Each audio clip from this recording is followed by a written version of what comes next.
not a mistake. It's just a happy accident.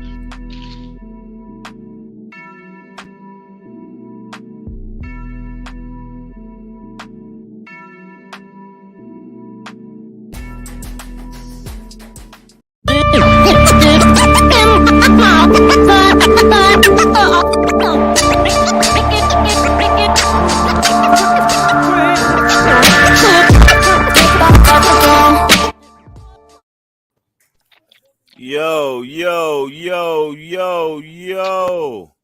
You know what it is. 9 on the dime. So you must be kicking it with your boy Big E in the shop.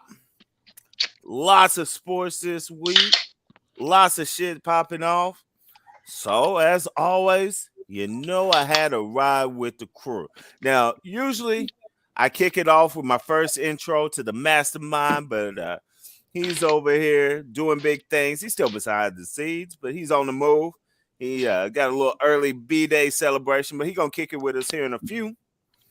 So we'll get to him when he jumps on. So I got to kick it to the rest of my fam. First off, shout out to my broadcasting brethren over there fucking up a sandwich. Chris, a.k.a. Apocalypse. Oh, shit. I thought I turned the camera off.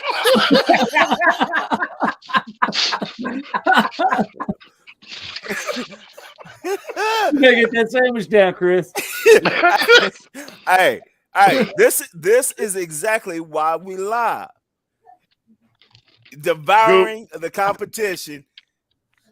That's your host of Monday Night Mayhem. He's eating that sandwich the way James Winston eats W's, man. Boy. I'm sorry, y'all. He had him some Jameis Winston crawfish right there, boy. I'm sorry, my bad. What's up, y'all? She man Chris, a.k.a. Apocalypse. Y'all know I'm repping that Blur Minds Media. I'm in the shop with Big E, okay, and the new cat, my man Griffin. We about to chop it up. A lot of sport. I'm excited. It's a lot of news this week. Man, jam action packed. My apologies to my culinary faux pas right there. Let me just get back to work for a little bit. There we go. Yeah, I set you up on that one, bro. That was on me, but it was worth it. Hey, and as always, shit. All right, KD, I see you back there lurking in the comments. We're gonna make sure Wall gets you in, man. It's always good to see you back on the scene. But we got some new blood tonight. Making his Shop Talk Sports debut, my homie, a master of multiple arts, Griff. What it is? Talk to the people, man. Tell them a little bit about yourself. And just so you know, all first timers, first of all, you got to get that camera right, man. You slid off just a little bit. Go about 6 inches to your right. There it is. Man, and that's what she said. Hey, it's all about getting in the right spot, and my man Griff's in the middle, so you know. But hey, so all newbies, all rookies to Shop Talk, you got to tell us who you riding with, who's your teams in the major sports, college, NBA, NFL. Tell us a little bit about you, and just talk to the people, man. All right, so I'm from Louisville, Kentucky. Kentucky being the main point of that, I am a Wildcats fan. Who that man? Hey, now, still hate Leitner. But NFL, this is going to sound wild. I've been a Bengals fan forever. The Bungles, really? Man, he looked like Joe Cool, dog. Come on. He kind of do look like Joe Cool. or I like to call him Joe Burr. Like everybody's like Joe Ice. No, it's Joe Burr. Because Chris, who are you with? Oh, as far as NFL, man, it's Bills Mafia for life. Okay. All right. So you see, he ignored that college question. No, U of L. Kicked it up. U of L for college. It's college. It's Bird Game. I know. Do they Bird still play Game. sports? I didn't know they still play sports. That's new to me. You know what? I just left Lexington Friday too. I'm telling you, there's nothing better than being a black U of L fan in Lexington. Like I live for that shit. I'm sure you got treated real nice. Hey, I did. Especially since, late breaking news: U of L just got dropped down to D2. Damn. So we got to play Bellamy. Also, late breaking news: they didn't make the tournament again. Either one. And D2, they're still struggling out there. Do they Mm-mm. have a coach yet? Hey, Shit, Emmett, you man. looking for a job? I heard they're looking for a coach. Hey, shit, they could use it. I They need take it. someone. But so baseball, we talk baseball here. I am a Reds fan. NBA, I'm a Trailblazers fan. I'm a little mad at the Trailblazers right now, but overall, I'm a Damian Lillard fan. There you go, Dame Dollar.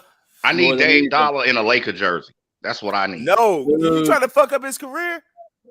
If he was a Lakers, if he was with the Lakers, there's no question about who wins the West. Exactly. There's not. There's just not a question about it. Russell Westbrook was the worst get you could get for the Lakers. Dame would have been the move to get. And then they were like, hey, I know you want to stay with us, but we're going to go get rid of CJ McCollum. Fucking brilliant. Hey, they ain't made it. Hey, they haven't made a good decision. They got rid of Aldridge. That was probably one of the dumbest decisions in Trailblazer history. Mm-hmm. Besides not re-signing Clyde. But you know. Well, no, they missed on Michael Jordan in the draft. They missed on Well, they had him. They missed on Kevin Durant in the draft. So, like, I don't know if LaMarcus Aldridge cracks top 5 in worst Trailblazers decisions, but you know. Yeah. Well, I mean, with the pieces, when you got Dame and you got McCollum, Aldridge would have been. I mean, that's a solid 3 right there. And the league's already proved. You got Dame who said, I'm willing to stay here no matter what, basically is what he said, right? I'm willing. Yeah. I was drafted a Trailblazer. I'm willing to retire a Trailblazer. And they don't build a team around this man? All right. What they did was, because, niggas say a lot of things. What they did was they tested his loyalty. You going to stay with us forever? Forever? All right. If I'm Dame, I'm out. LaMarcus, you gone. Yeah. McCollum, hey, you first round draft pick? Dame, No, I'm we out. just gonna trade all those. We don't need none of those. We're gonna see how loyal you really are. Hey, I gotta admit, man, before one, my fault, man. This sandwich is so big it literally knocked me off the fucking show. But yeah, you were gone. But I was you were gone. I think about the last 2 weeks before All-Star break and since when you talk about Portland and with New Orleans adding CJ McCollum, they now they're probably still not gonna make the playoffs, but they are running hot right now. What I'm saying is I think McCollum and Brandon Ingram, that's a tandem. That's something to build on going into next season. And I'm expecting Zion or not. I'm expect from what I've seen from New Orleans with CJ McCollum up to this point, I'm expecting a 7th, 8th seed in the playoffs next year. Like I don't think if Big Z's back there, they will definitely be. Yeah. You heard it here. They will definitely be number 5. Yeah, I do not see.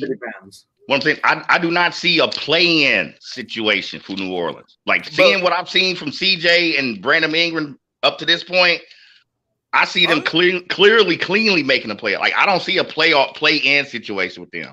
I'm kind of liking New Orleans going into next year already. I like that. Yeah, so, CJ's doing it, man, and Ingram got a tag. What I'm saying, he got a running partner, and with Zion in and out, they have to have that consistent second guy, and McCollum's fitting in. Well, now a few things. I think McCollum has definitely been underrated. I think he's a solid player. He's got nice skill sets. But we're talking about the league, and you said, once again, without Zion, we're talking about McCollum and Brandon Ingram, which means they sound like they got a solid team for the Dirt Bowl. Now, I hate it, bro. Dang, like he came out guns blazing on motherfuckers. The other part is what I really heard you say was that New Orleans will be the Texas A&M of the NBA. Here we go, bro. You went on a nice run after the break. You knocked off some good teams. You're playing good ball. But playoffs, that's not for you. Not for you. No, not this year. But I'm saying next year. Like I don't see them in a play-in situation. I think next year they will cleanly make the playoffs. Oh no, and I can agree with you. Like I say, I think if Z's back, Right. full year, they will be the number 5 seed. Right. Yeah. But you know, man, it wouldn't be Big E if I didn't throw a few shots, man. Well, it was out there. Right there. A 5 seed? A 5 seed? I mean, I think they 5. 7, maybe.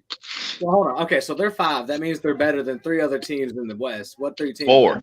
They would be better than 4 other teams in the West. Like 7 would be better than 3. 9. 3. Better than 3 if they're in the 5 hole. You know. Or, 4 with the play. There's 4 teams seated above them if they're seated 5th, right? Like 4 teams above them. And if they're 5th, there's only 3 teams below them. Who are they knocking out? Right. Yeah, below them. Yeah. So do this. Give me your 8 next year for the West. Who's your 8 next year for the West? Golden State. I got Golden State. I got Lakers.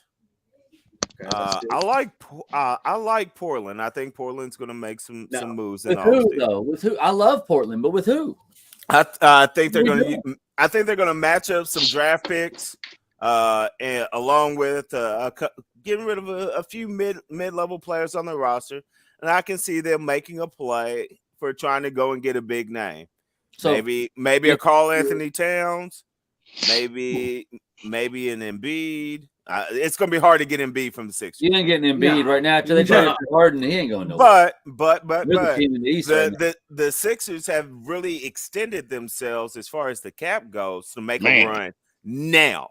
Which is respectable, which they need to do. You got young players, you got to show that you believe in them, and they've got a really nice team. And like we said, they're leading the way, kind of in the East. I still think the Bucks are a better team overall than them, but for right now, you know, they are where they are. But I can see Portland trying to make a move for a couple of key players. Porzingis, I mean, he's not happy down in Dallas. He's happy. He's at Washington and he's balling. That's right. He got traded. But he says he's happy down there. That's a nice piece. It's a nice piece. But you can't trust that guy to stay healthy for shit. Fucking unicorn my ass. Pause. Okay, unicorn. Shit, motherfucking. He ain't no unicorn. He's a can of corn, cream corn. That's what you are, motherfucker. Fuck out of here. Hey, the number of clips from today is ridiculous. Chris with the unicorn, my ass. Okay, for real. But fucking cream corn. But I mean, he's playing all right in Washington. He's happy. So maybe that's a piece. Realistically, Portland could add next year. I think Portland has proven they're not going to make the right moves to get where they need to be. It's their front office, man. Look, that's what I'm saying. I don't think they're going to make the moves to be where they need to be. I think they're willing to risk it all right now, and they want to. I don't think they want to keep Dame, to be honest. I think they're ready for a complete rebuild. Right. But even when you rebuild, you got to have something, and right now they got Dame. So Dame ain't going to be willing to stick through it.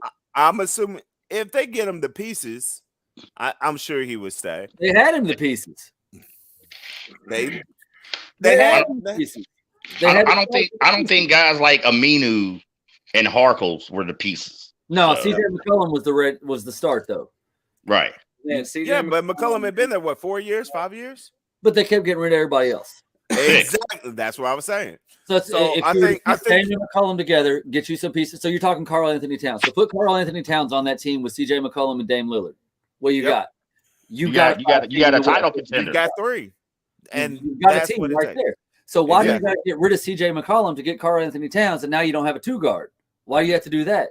I don't think they're willing to build a team around Dame. That's the thing I think. I don't think they believe in Dame the way that everybody else believes in Dame, the way that Dame believes in Dame. I think he needs to go somewhere else. I think the Lakers were stupid as fuck for taking Russell Westbrook when they could have had Dame. Yeah.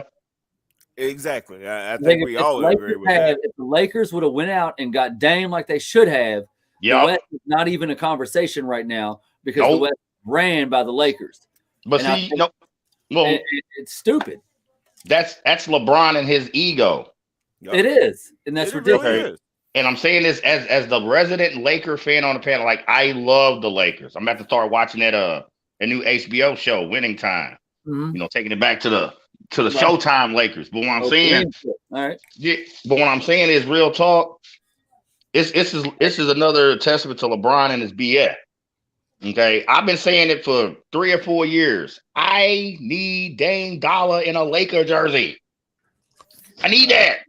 Now, Okay. all right. So just flipping back real quick. Mhm. So, like Okay. I said, I'm putting Portland up there Mhm. because once again, you're probably looking at that conference and like, how the hell is Portland going to be on top of New Orleans? Because once again, I've got my money on Portland going in and pulling Karl Anthony Towns from Minnesota. Minnesota is going to drop, and that's going to vault Portland into the number 1 spot. Because let's be honest, their division is really soft. I mean, Donovan's been going nuts. He's been doing his thing. Shout out to the kid. Spider D. But I think a Portland team, even just with Dame and Karl Anthony Towns. Now, once again, with that mix, you probably need to go get your shooter, which is what you had in McCollum, but you got to go get one. But it doesn't have to be a top-tier player. I think if you've got Dame, Karl Anthony Towns, and a knockdown shooter, they will be the best team out of that division. Who do they have to offer for Karl Anthony Towns, though? What do they got? Nothing. Who you got? Here, Nothing. I'll do one better. Here, let's do a little thought exercise. Okay, which one do you think is more likely? So what? You got some thoughts?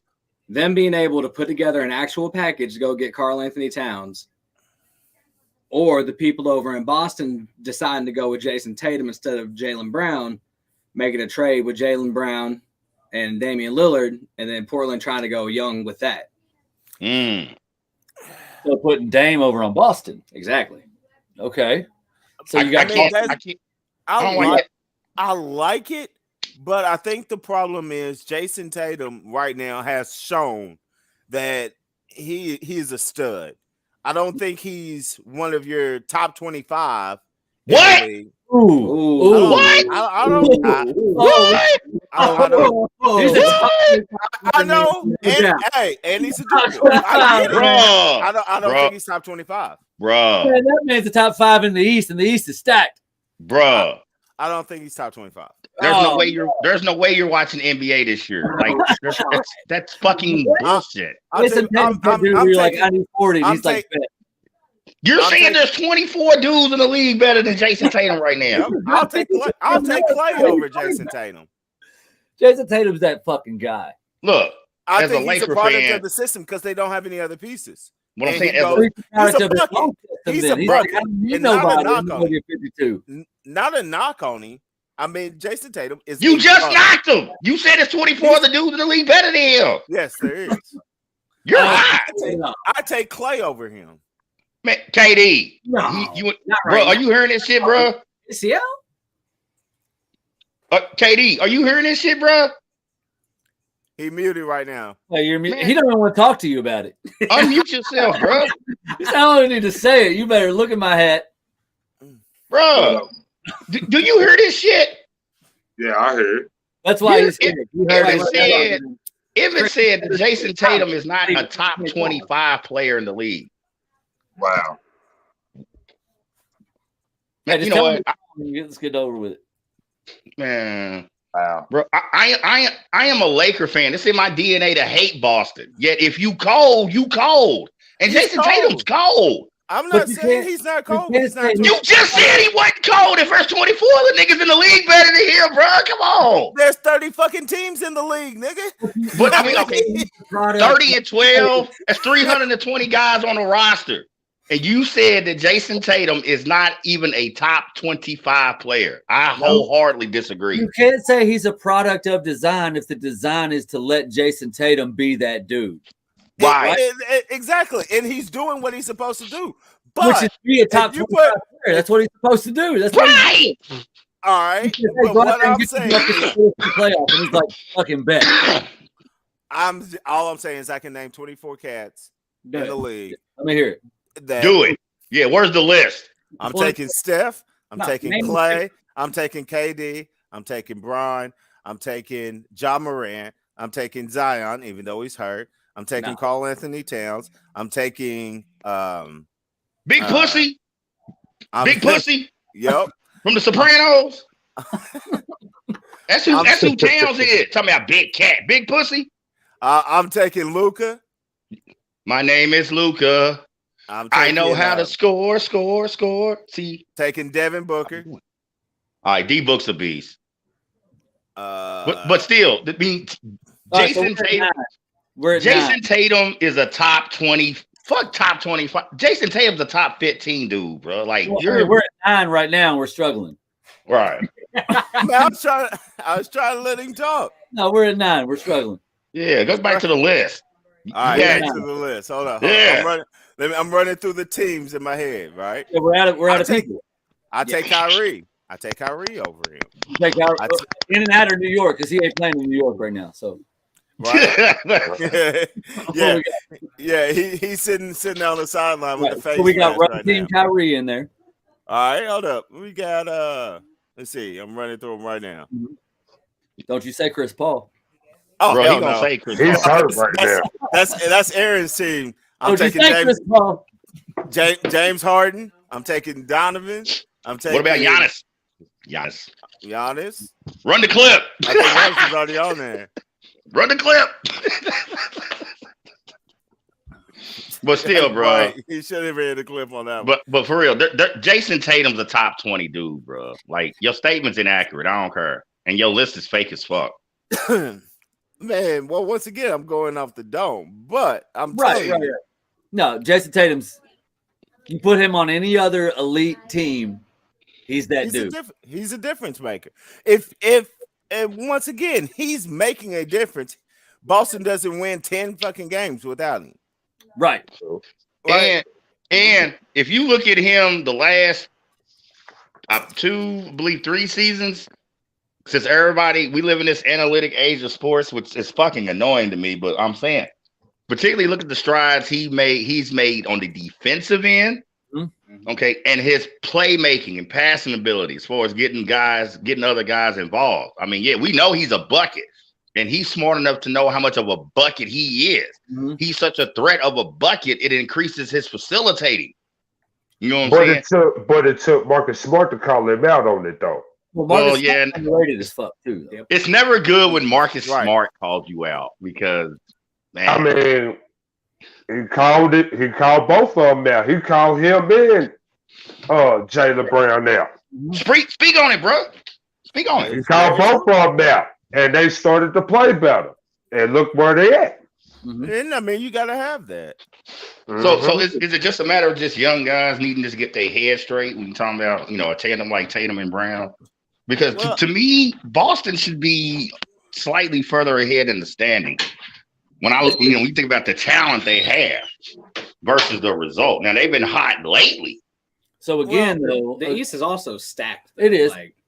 And again, back to the original thing that brought this conversation up is the trade for Jaylen Brown and for Dame, right? That was how this original thing started, right? Yep. So if you were to trade, so KD, you weren't in here, right? I'm a big Portland fan. Oh, okay. All right. Because I became a Portland fan because I'm a big Dame fan, huge Damian Lillard fan. I think he's the most underrated player in the NBA. He is a fucking monster. Yeah, he is. And I hate. I'll feel you on that one. I hate the fact that he gave his loyalty to Portland, and they were like, "Nah, fuck you. I'm gonna get rid of everybody around you." Right. So I think he needs to find a new home. So Tristan, that's with me, brought up the fact what if they can make a package deal where they were to get rid of Jaylen Brown with a package over Portland, where Portland would then send Damian Lillard over to Boston. All right. So that's how this whole conversation came about. Is what position does that put Boston in? Giving them Damian. Yeah, and to me, I think it's a pocket switch. I think you're trading a younger player that plays like Dame. He can do more things, and he's younger. But I think it's a pocket switch for Boston. I don't think it puts them in a better position. I think Damian Lillard's way better. Oh, it 100% does. I think Damian Lillard is way better. I think I put it like this: if you gonna send Dame Dollar to Boston, Boston gonna have to give up either Jason Tatum or Jaylen Brown. Well, and that's what we're One saying. of them two is gonna have to be That's what game I'm saying. You get rid of Jaylen Brown. All right. So you send Jaylen Brown away. Say we're willing to part with Jaylen Brown. So now you're teaming up. You're teaming up Dame Dollar with Tatum, right? Woo. Now, So you're teaming. I like that So because that's a deal I'm willing to make for. We're ready to win the championship right now. Right. I would say I personally would be. I apologize. I thought you was trading Dollar for Tatum, and that's No. the pocket switch. No. That's what I was getting ready to say. Way better than Tatum. All right, I'm with you on that. I would trade Tatum out and leave Dame Dollar with Jaylen Brown and all the pieces that they got together. But then I think you're in the same position that Portland was just in, where when they had McCollum. Exactly. And I I'm mean, not gonna you lie. change the player, you change the location. Dame you hasn't change had the a player coaches, like Dame hadn't had a player like Tatum with him. No, he hasn't. You give him a dynamic player like Tatum, even though the East is stacked. That's the deal you make for 1 year, saying we're ready to win the championship right now, and that lets you compete with the other teams in the East. Which, let's be honest, right now the East, as much as it sounded not to happen, the East is better right now. If Boston tries to initiate, if Boston tries to initiate it, Portland say no. We don't want Tatum. We want Tatum. I'm sorry. I think if Portland reaches out to him, Portland would be reaching out for Tatum before they reach out for Brown. I think so too, but but remember, it started with what were they more likely to do? Were they more likely to get somebody in to Portland for Damian Lillard, or were they more likely to ship Damian Lillard out and try to do a rebuild or get some younger players in there? Because I think Portland has set that precedent that we are ready to rebuild, right? That's what that whole McCollum trade was about, right? We're done. Yeah, they're scrapping it. They're starting over. We have no hope. We're ready to start over, right? Okay. Dame, which I hate for him, has said from day one when he was drafted, I'm a Portland Trailblazer. I will retire a Portland Trailblazer. That's why I love Dame. I love that kind of loyalty to a team. I'm here for you guys. Let's build this shit. Let's win some championships. That's what Dame's always been about, right? Right. And now Portland's front office is like, nah, fuck you. Get rid of everybody you got. I don't like it. So I think it's time for Dame now to be like, hey, let me see what's out there. I feel you. Because now, hey, so we were talking about the pieces that Portland has to trade. Okay. Right. Let's not forget they've got Eric Bledsoe, who isn't doing anything for him. Right. He put up some big numbers in the past. We know he can play. That might be a nice little bargaining chip. I don't know if Eric Bledsoe is enough. I'm not saying it's enough, right? And bring Rasheed back. Right. they better bring back Sheed and Clyde. Wow. No, don't forget. Wait a minute. My favorite Portland Trailblazer of all time, Kevin Duckworth. Let's get it. Let's look through. Hey, he was all right, bro. That's what I'm saying. He was all right. That guy was a Portland Trailblazer. I'm saying I love some Kevin Duckworth, man. Hey, bring back some bonus while you at it. Fuck it. Arvidas, baby. Man. Man. I hey, agree Kevin. I think Kevin. the best trade they can do is Eric Bledsoe. He's $18 million, right? That's what they got. Yeah, off that big contract that my boy said to him. But anyway. Okay, Griff, I see what you're saying, Griff. Like with Bledsoe. No, I see what you're saying, Griff, because with Bledsoe as part of that package, one, you free up $18 million. Right. I don't think he's worth that. And I'm a Kentucky fan. Bledsoe's not worth $18 million. I don't think he's worth it. But I'm saying you've got him. You can't use him right now. No, I'm agreeing. Him. Yeah. Same thing with Justice Winslow. I think he's a nice piece. Once again, and not necessarily for the offensive side, but I think he's more of a defensive dog, and I think he can take and guard some of your problem players. Now, you might have to tailor them. You might have to do some work on them, but he's got the size, strength, and physicality in order to do that. So I think you package those two up, maybe throw a draft pick or two in there, Oh, you're gonna have to throw a draft pick in her. Like that's non-negotiable. And you go and get what you need. Not a year though. I played enough NBA Live back in the day. GM mode, no, like. But what I'm saying though is, and this is once again, this is why I originally said Karl Anthony Towns. It's because even with Boston, right? Mm-hmm. You've got Memphis.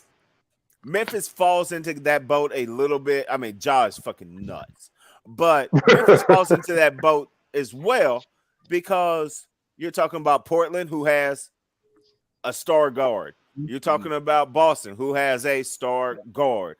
You're talking about Memphis, who has a star guard. But what your bigs like?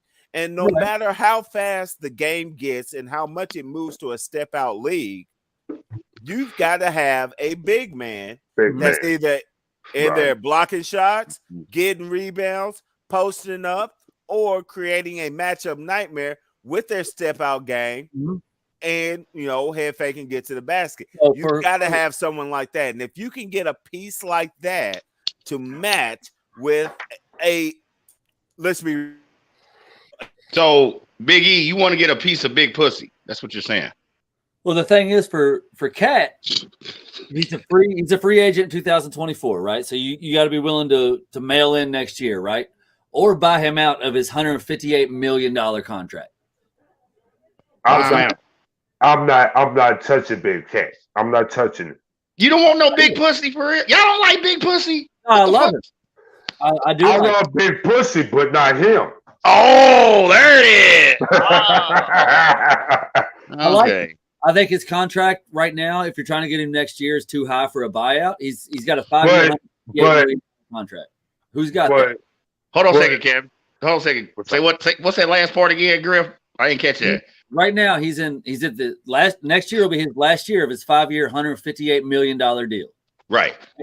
So 2024, he's a free agent. Right. So if say Portland's going to go out and get him, right? So Portland's like, all right, I'm willing to put Cat with Dame. Are you willing to completely mail in next year and say, fuck it, we need nothing for next year. I'm willing to mail it in and then go try to get that first round pick, get a big pick in the lottery for next year, and then team them with Cat and Dame. Is that what you're trying to sell to Dame right now? Yeah, I can tell. Griff, you played a lot of GM mode on NBA Live back in the day. That's a selling point right there. Hey, next year is going to suck, man, but I'm going to try. 2024. We're going. I wouldn't trade for him. I just personally with me, I wouldn't trade for Karl Anthony Towns because what has he done in the league? Run teammates off. He's had nobody over there. He's had nobody over there in Minnesota. Is that the Godfather in the building? Yeah. What the fuck? Yeah, Jimmy Butler. Yeah, Jimmy Butler, but not Jimmy Butler. Oh, what up? That is the Godfather. I just come through to tell y'all congratulations to the SEC champs, the University of Tennessee. Since my brother talked to me earlier today and didn't even say nothing to me. You dead wrong. Get out of here, JD. I don't even know you. Get out of here.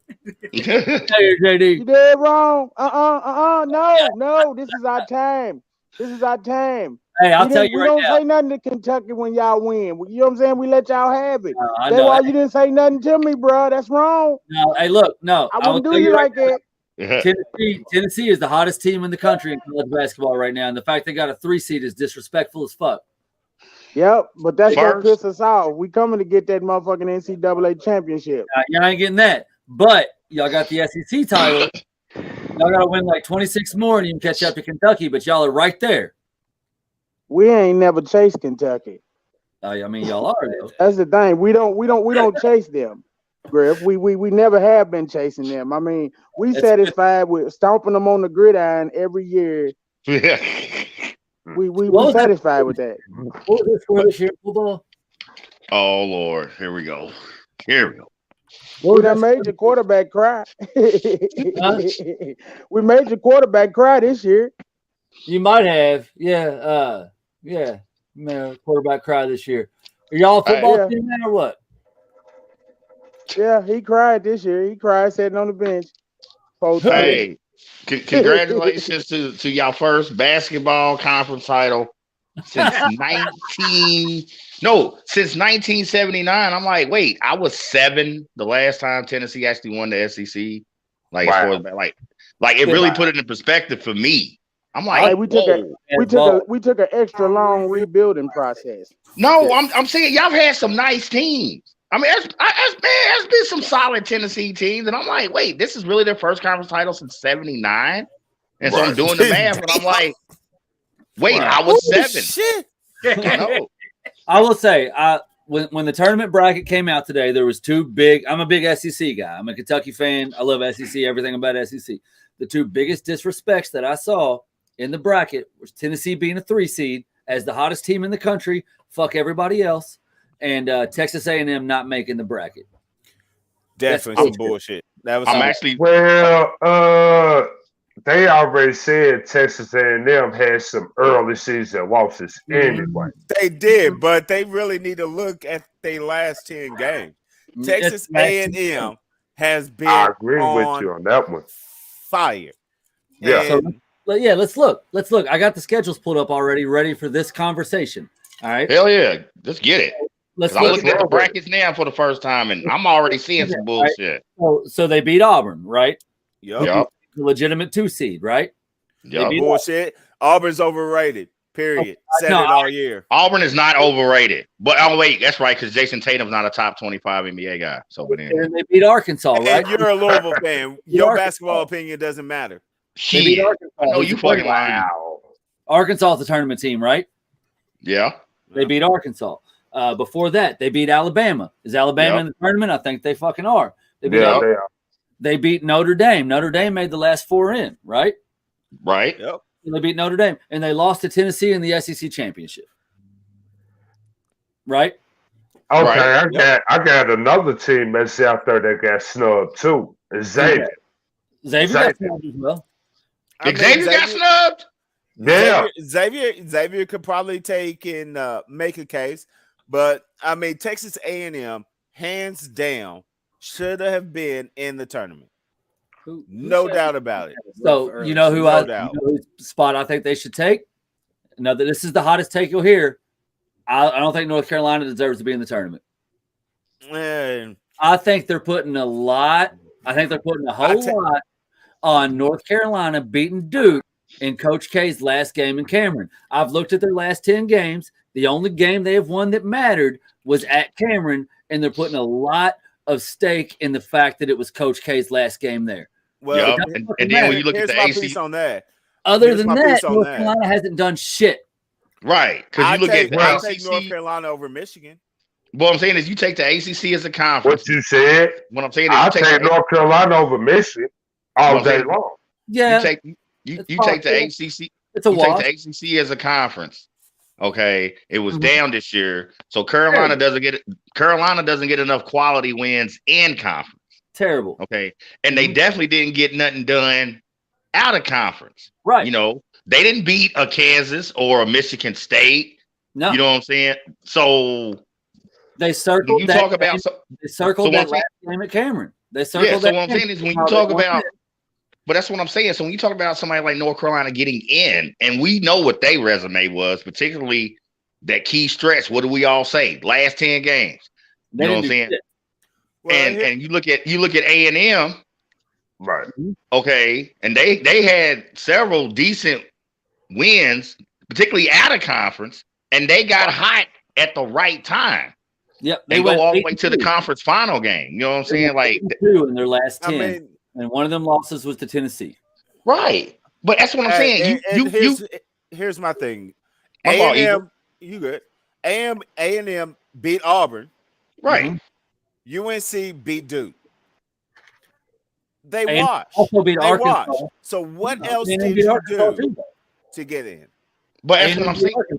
A&M. Okay, big wins. Big wins overall. But when it comes to big wins overall, particularly the last month, A&M has more of them than North Carolina does. I just pointed out. Carolina had no way to build their resume. They didn't do shit out of conference, and the ACC as a conference was down, so you don't get no quality in conference wins. Mhm. Carolina end is name recognition and them beating Coach K that last game, just like Griff, just like Griff I said. agree.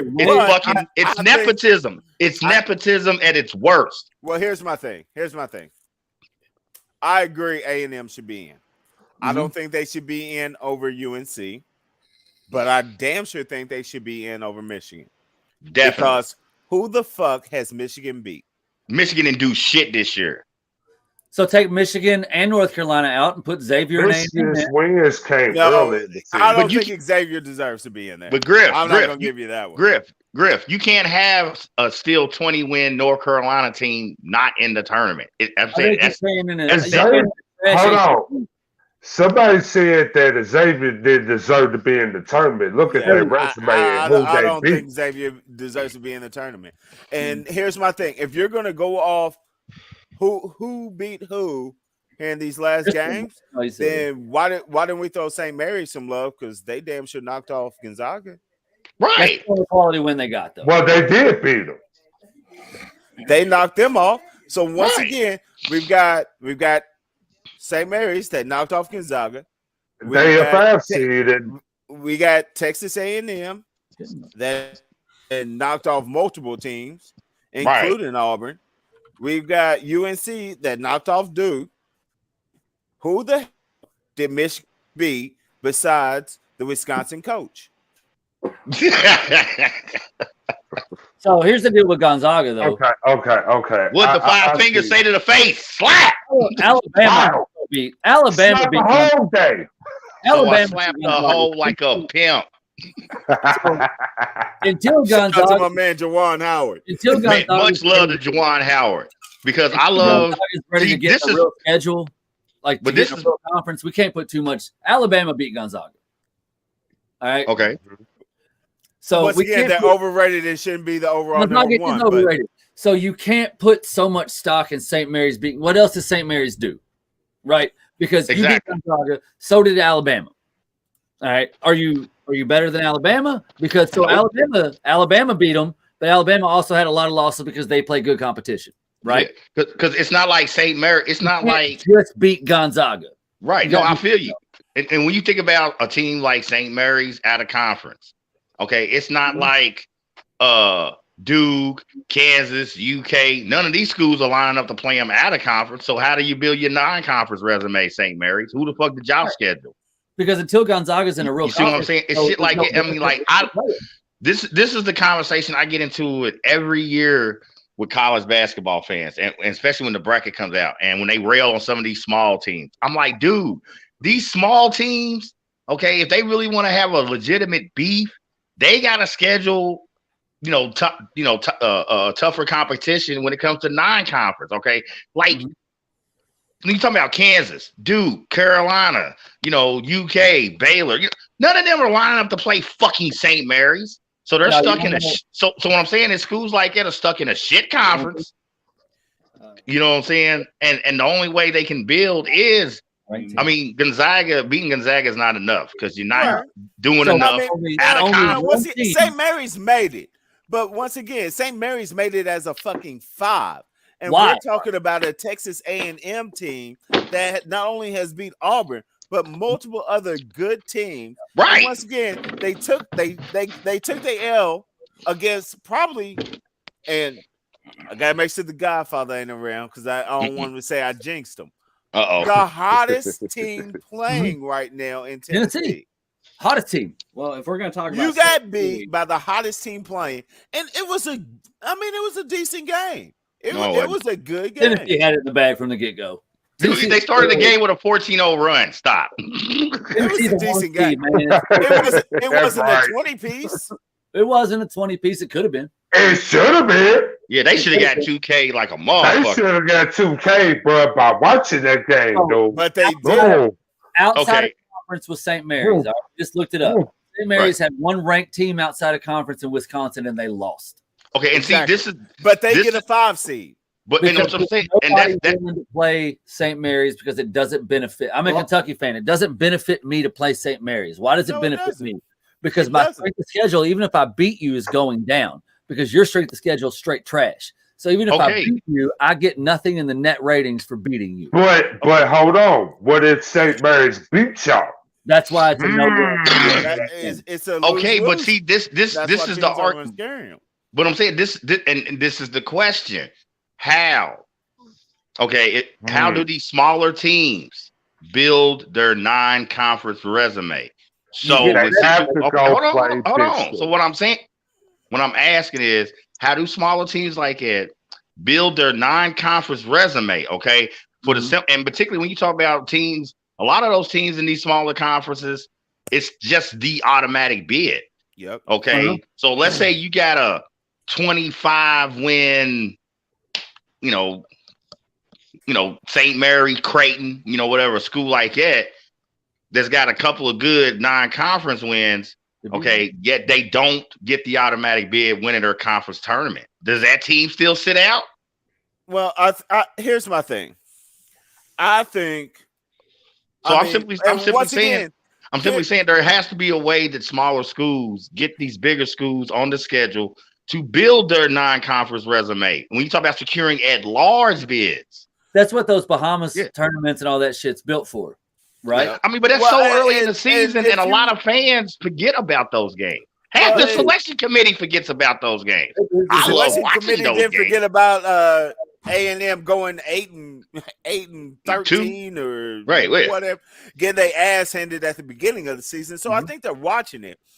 Okay. I think the key is, to answer your question in complete honesty, is no, you're not going to be able to be a St. Mary's and go out and schedule a Kansas, a Kentucky, a Duke, a UNC, because they have nothing to gain from it.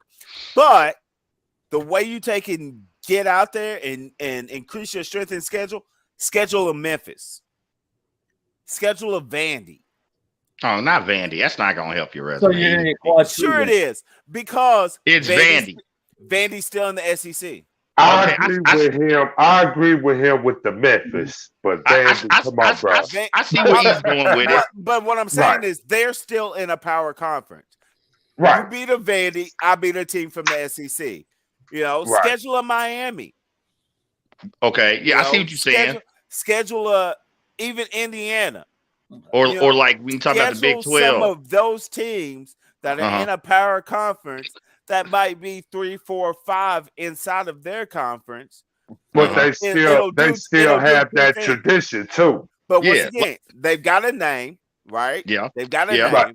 They're in a power conference.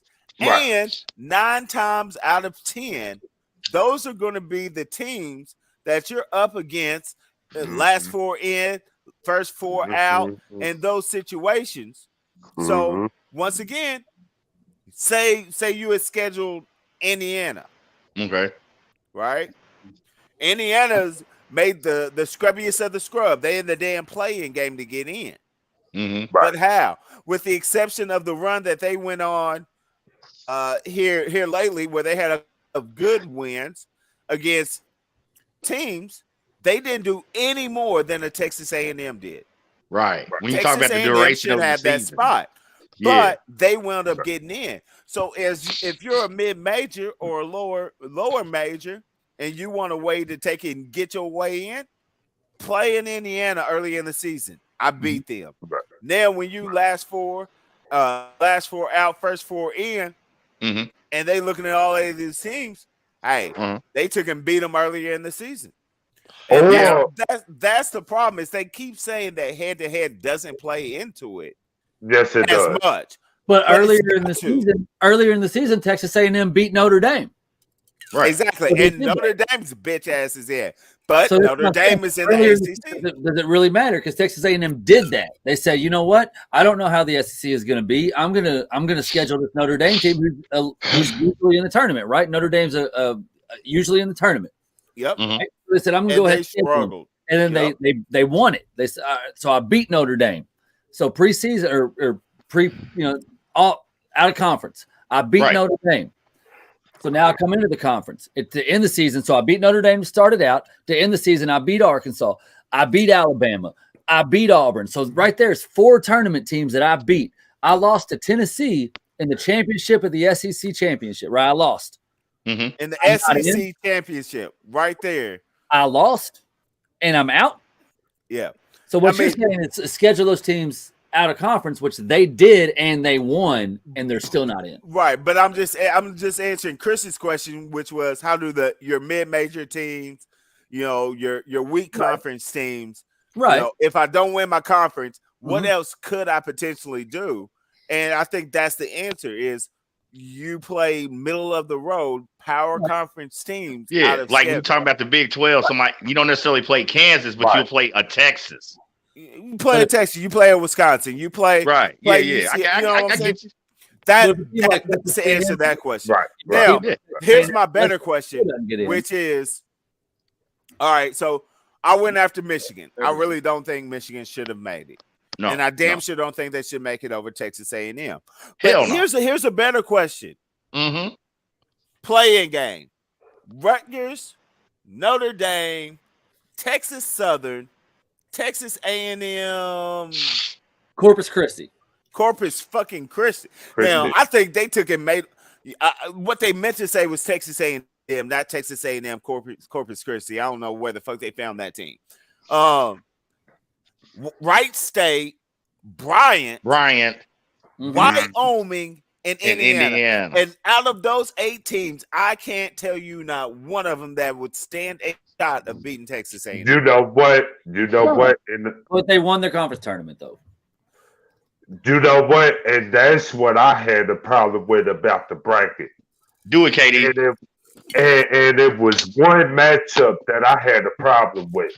And it was Wright State, and Bryant. How in the hell are you gonna have conference champions in the first 4? Right. They should not be in a playoff game. No, they should not be in a playing game. No. You win your conference championship. That is supposed to put you on the 5 to 6 line automatically. Now everybody then picks you to be the first upset. Lower mid-majors, they're gonna put them at 12, 13, 14, 15. Yeah, that 10 16 line. But I feel what you're saying. Like yet no conference mid-minors. Virginia Tech won the ACC and are 11 seed. Exactly. Then that's dumb. And they now I don't. Now once again, but look at what Virginia Tech is hot right now. But they should be higher than 11 seed. But if you look at their body of work for the direct, that's what I'm saying. They don't balance in when you talk about body of work for the season and then coming in hot with those last 10 games. With some teams, they'll give them a pass on body of work.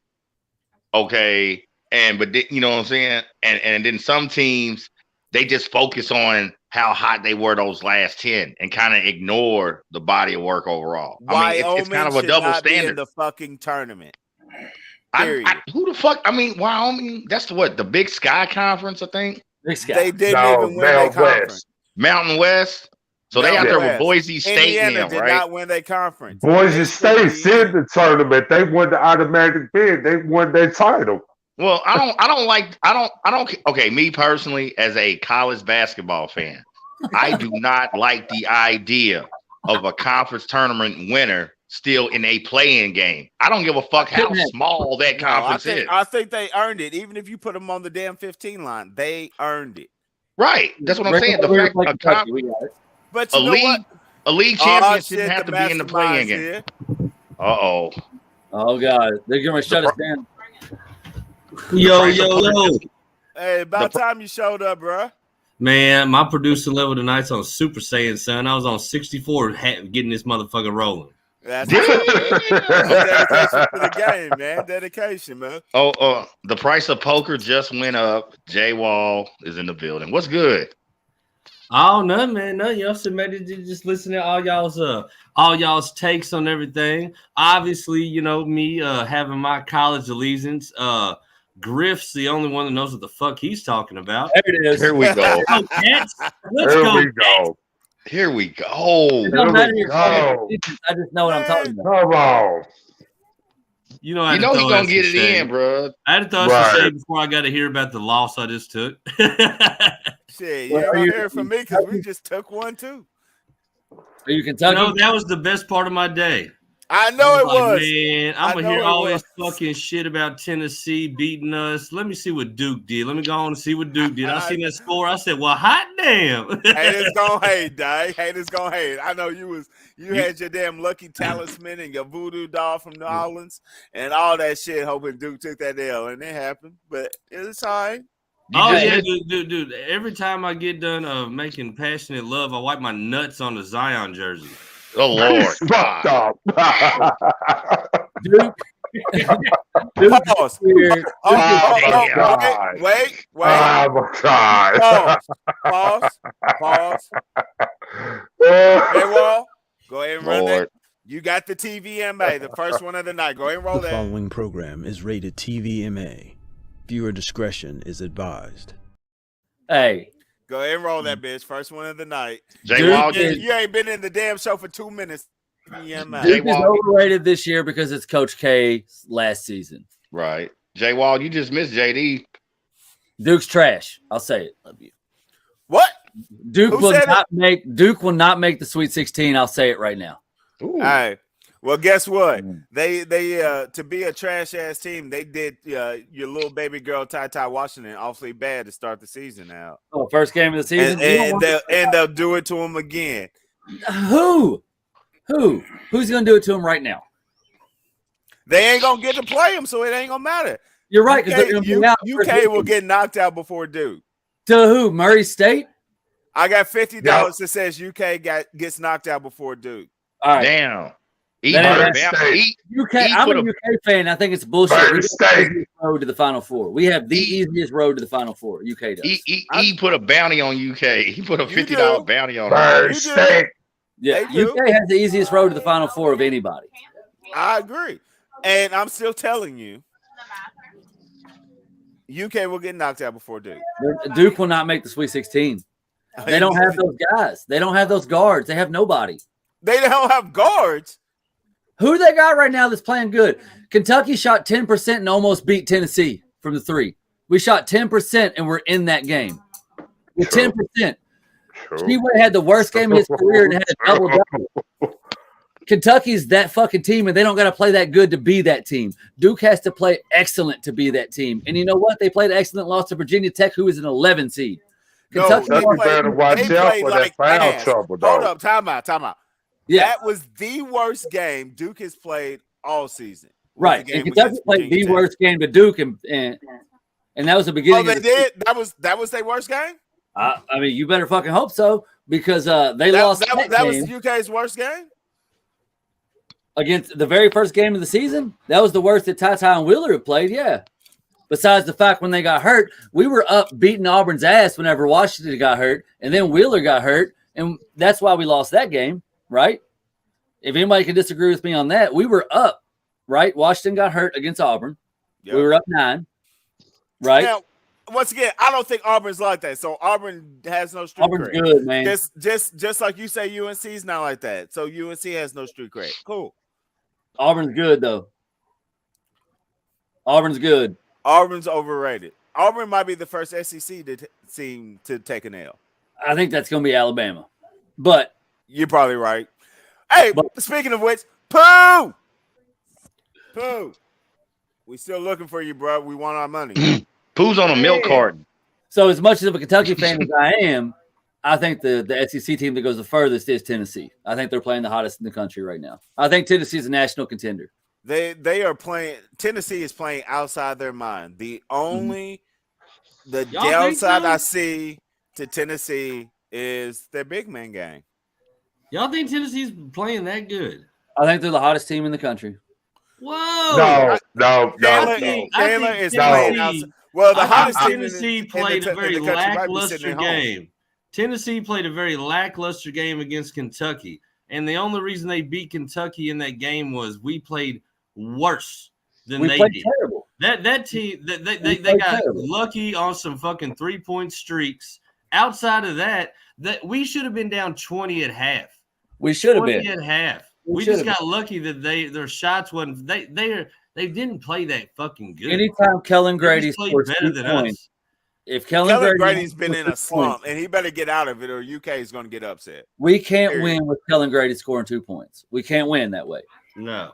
But you can't win when Sheedway fouls out and you have no existence in the paint until he shows back up in the second half. And he's foul prone. That's gonna be the problem with Kentucky. I've been saying it all fucking year. I've been saying it all year. If Brooks and Grady don't step up and find their fit and find points and play some solid numbers and some fucking defense, we are in trouble, Jack. Sheedway is far from the problem. You're going to tell me a guy can't foul out, but he still went 13 and 11? No, what I'm saying is you need that offsetting guy in the paint in case he does get in foul trouble, in case he gets injured. Without Sheedway, our paint presence is non-fucking existent. I think we're looking for Toppin.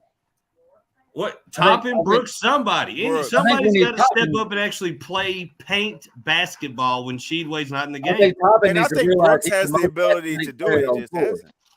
I like how you said that, Jay Walt. Paint basketball. You got. They don't have nobody to do that. I don't care if you got the top greatest guards in the fucking league. If you play a team with a solid fucking center and a power forward, it's a hard fucking night for you. I don't give a fuck what team it is. Yeah, right. Getting 13 and 11 in a down game says a lot about Kentucky. Yeah. Oh, that's my thing. I love Sheedway. My thing is when he's on the bench, if he's getting into foul trouble, if he gets injured, or if we're playing a team that's got more than fucking one post presence, then you got to have that. You got to have a 4 that can fucking play in the paint. Yeah, you're right, and I think that's where Toppin comes in. I think Toppin needs to realize he's the most athletic player on any floor he steps on. Yeah, I would like to see Toppin play on that block way more than on the perimeter. That's for sure. A man can put his nuts on anybody's face, right? Anytime he wants to. Yeah. Like a sandwich. That's it. I mean, look at all the UK teams where we relied on one big. Yeah, man. Don't throw my sandwich. Don't throw my sandwich in that reference. Fucking everything. We relied on Nerlens. Me and Emmett went down to Atlanta to watch him get fucking hurt and not do shit all season. Right. Then we fucking relied on Scal Labissiere, who just played like a fucking flop of a freshman, who probably could have stayed a couple years and been decent, but we don't got time for that in Kentucky. So when it comes to Sheedway, yeah, I mean, who else do you really want in the fucking paint? Especially, here's the thing, when you got a guy like Sheedway, Calipari should have those guards fucking raining them threes because you got the best percentage of getting a second chance shot on the fucking court. Right. With Why isn't Harper playing? Wrong. Why Harper playing? Hey, hold on. Quick time. Because I like where this discussion is going. I'm going to let everybody take a few seconds to get your notes together because we're going to come out guns blazing. But the real reason is my cup is empty and it's halftime. So, J-Wall, go ahead and hit him with a Peacock commercial, and then we're going to come back, and we're going to finish this NCAA championship talking about.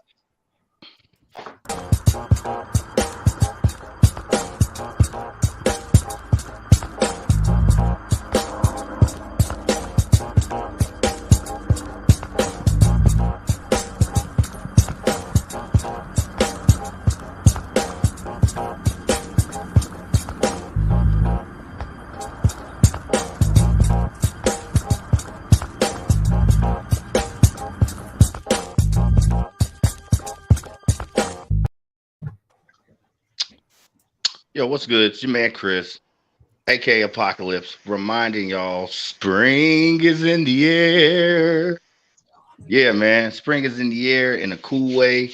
A really dope way to step out this spring is if you cop you a pair of those joints from the Peacock line. All right, it's really easy. Adrian Richardson Peacock collection, y'all. We keep letting y'all know assorted styles, colors, and sizes. All right, genuine 100%.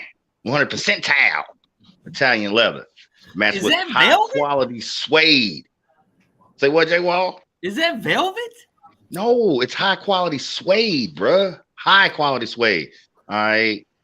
man, that's the Peacock one.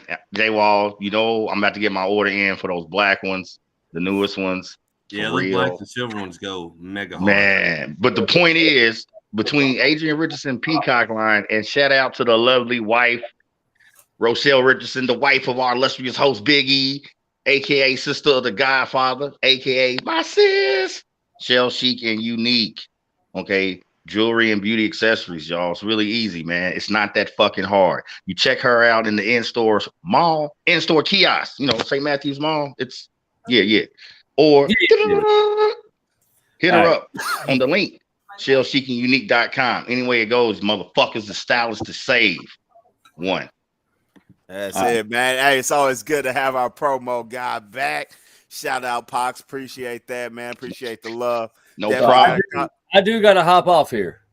Griff. Oh, shit. You got to hop off. Well, hold up. We're going to let you, before you hop off, go ahead, round it out. Since you was just talking about people's nuts on their face, go ahead. I already know who you got winning it all. I know you got to ride with your boys, right? Who you got winning? Who you got winning this NCAA tournament? Realistically and optimistically. All right. So my heart, I got Kentucky winning it all. Right? It ain't gonna happen. As much as I look for it to happen, it ain't gonna happen. I got Arizona winning it. Ooh. I got Arizona winning it. I think they are way too much. And I don't think they've been tested enough yet to be tired from anything, to be worn down from injury. I think Arizona's got it. I like that. That's a nice choice. Okay. I don't. Similar to what you said, I don't think Arizona has been battle tested enough, and I think I might have them Elite Eight. I've got to research the bracket a little bit more, take a look. From what I saw, they got a pretty advantageous seeding and bracket. But and my lowest seed to go furthest is Illinois. Ooh, good pick. I like it. They just got knocked off, right? I mean, I respect it. I respect it. I think they're a 6 seed, and I expect them to go the furthest of anybody 6 seed or lower. Well, they're a 4. Illinois is a 4. Did they get a 4? Okay. Well, I think they'll be the furthest. Yeah. The lowest seed to make the deepest run. Okay, man. Very good. Hey, don't worry. I'm gonna take in. Let me do my research. Let me actually take a look at these brackets, man. Griff got some interesting picks there. I like it. I don't know. They can give Tennessee problems. Arizona, Illinois is in the same bracket. They're both in the South. They are. So it's gonna be. I think Nova having the 2s some bullshit in that bracket. Yeah. I mean, my only problem is Arizona would have to play Tennessee, and I think I'm gonna give Tennessee that one. And the only problem with Illinois is they'll be playing Arizona as well. So you know, if we're saying Zona's gonna win it, Illinois is gonna have to bite the dust. They are. But I think it's going to be a lot of chalk this year. I think it'll be a lot of chalk. I look for maybe a 13 seed to win. Look for maybe one. What are they? 8 and 4 over the last 12. Yeah, you got to put at least one of them in there. I think 13 seeds are 8 and 4 over the last couple of years. I'll go with the 5-12. I like 5-12, but that's an easy pick, right? 5-12 is always. So you look at the last 12, so the last 3 years, we've had 8 13 seeds advance. That's a lot, right? Yeah. Griff be doing his homework. Like, damn. Right. My man don't be tripping, Doug. I like him already. I don't think that continues, though. I think we might have one 13 seed advance, maybe one.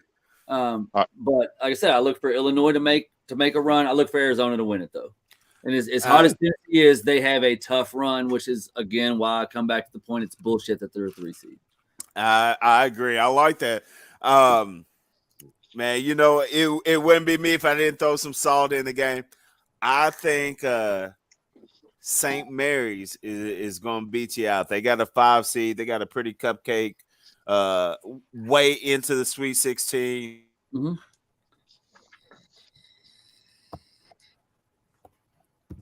Damn, he even lied to himself. He quit talking about it.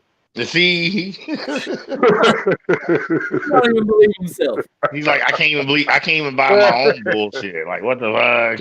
So, I mean, I got St. Mary's getting it there, and then they'll play either UCLA or Akron. Honestly, I haven't seen that much out of UCLA. I think that's the upset. I've got them in the Sweet 16, which means they'll get farther than Illinois. But yeah. All right. Well, I gotta hop off here though, y'all. All right, man. All right, hey, thanks for hopping on, man. Big All ups. Hey, I expect some of that brisket this week, man. Make sure you run some of that. I got 1 week left up there, so I'll bring it in. That's what's up, man. Hey, big ups, man. Shout out, Griff. Thanks for hopping on, bro. Yep. See y'all. All right, one love. Boom, boom. As always, man. It's always good. It's always good, man. All right, so I put I know we was talking about the UK thing, but I want to reverse back just a little bit, because before that we was talking about the shenanigans with Texas A&M not making it. But I want to go ahead and open up that can of worms and tell you the thing that I'm really pissed about when it comes to the NCAA tournament and seedings, which is Bellarmine. Oh, man. Now, we're going through all of this, last year teams that shouldn't have made it, X, Y, and Z. Right. Bellarmine won their conference. Period. Now, Bellarmine has been playing D1 schools for years now, right? Yeah. That's usually one of the first games on U of L's schedule. They'll go in, and once again, Bellarmine's been doing some big things in D2, which is why they decided to move up to D1. Mm-hmm. We are now talking about a second-year D1 school which won their conference,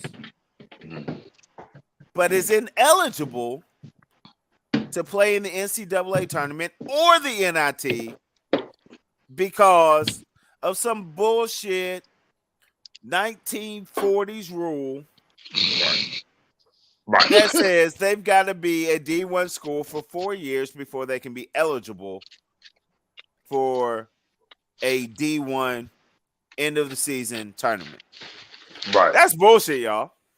And I hate to tell you, but one of these other teams would have been really pissed because Bellarmine should have been in. And they little homies that, I mean, how the fuck do you play a conference championship game and it doesn't matter if you win or lose because you're going to get the conference bid either way? Now, what kind of bullshit is that? That's the NCAA for you. It's right. Which, that's what I'm mad at. Knowing how old that rule is, I mean, it shouldn't be 4 year. You shouldn't have to sit out 4 year from transferring from D2 to D1. Particularly with, one and done culture. No, not yet. Saying name, image, likeness now. We're in that era. Transfer portal. Right. Not only the game on the court, when you talk about college basketball, the culture has changed. You know what I'm saying? Right. We're in an electronic social media age now. Players can be compensated for their likenesses now. Okay. Right. There are alternate routes. You don't have to get drafted to get to the NBA anymore. I mean, you know what I'm saying? Let's not be naive. Okay. So, right. Knowing that you gotta stave and fight and deal with all that. 4 years is way too long for a D2 school to have to sit out for D1 postseason play as far as NCAA. Yeah, that is so fucking, that thing is beyond outdated as a rule. Like, it even makes sense in that era. Like, as I hear you read the rule, because I when I seen the story and shit, I did my little research on that rule too. I'm like, Right, what the fuck? Well, even for that era, when you don't have transfer portals and one and done, you know what I'm saying? All the stuff you have in college basketball now. Okay, for that era, it's a dumb rule. Right. So you flash forward to now. Oh, yeah, that's some bullshit. No, that's fucking bullshit. And that is the illustrious governing sports body that we know as the NC fucking AA. Outdated, sacrilegious, dumb ass motherfuckers. They just like Russia. Damn, that's fucked up.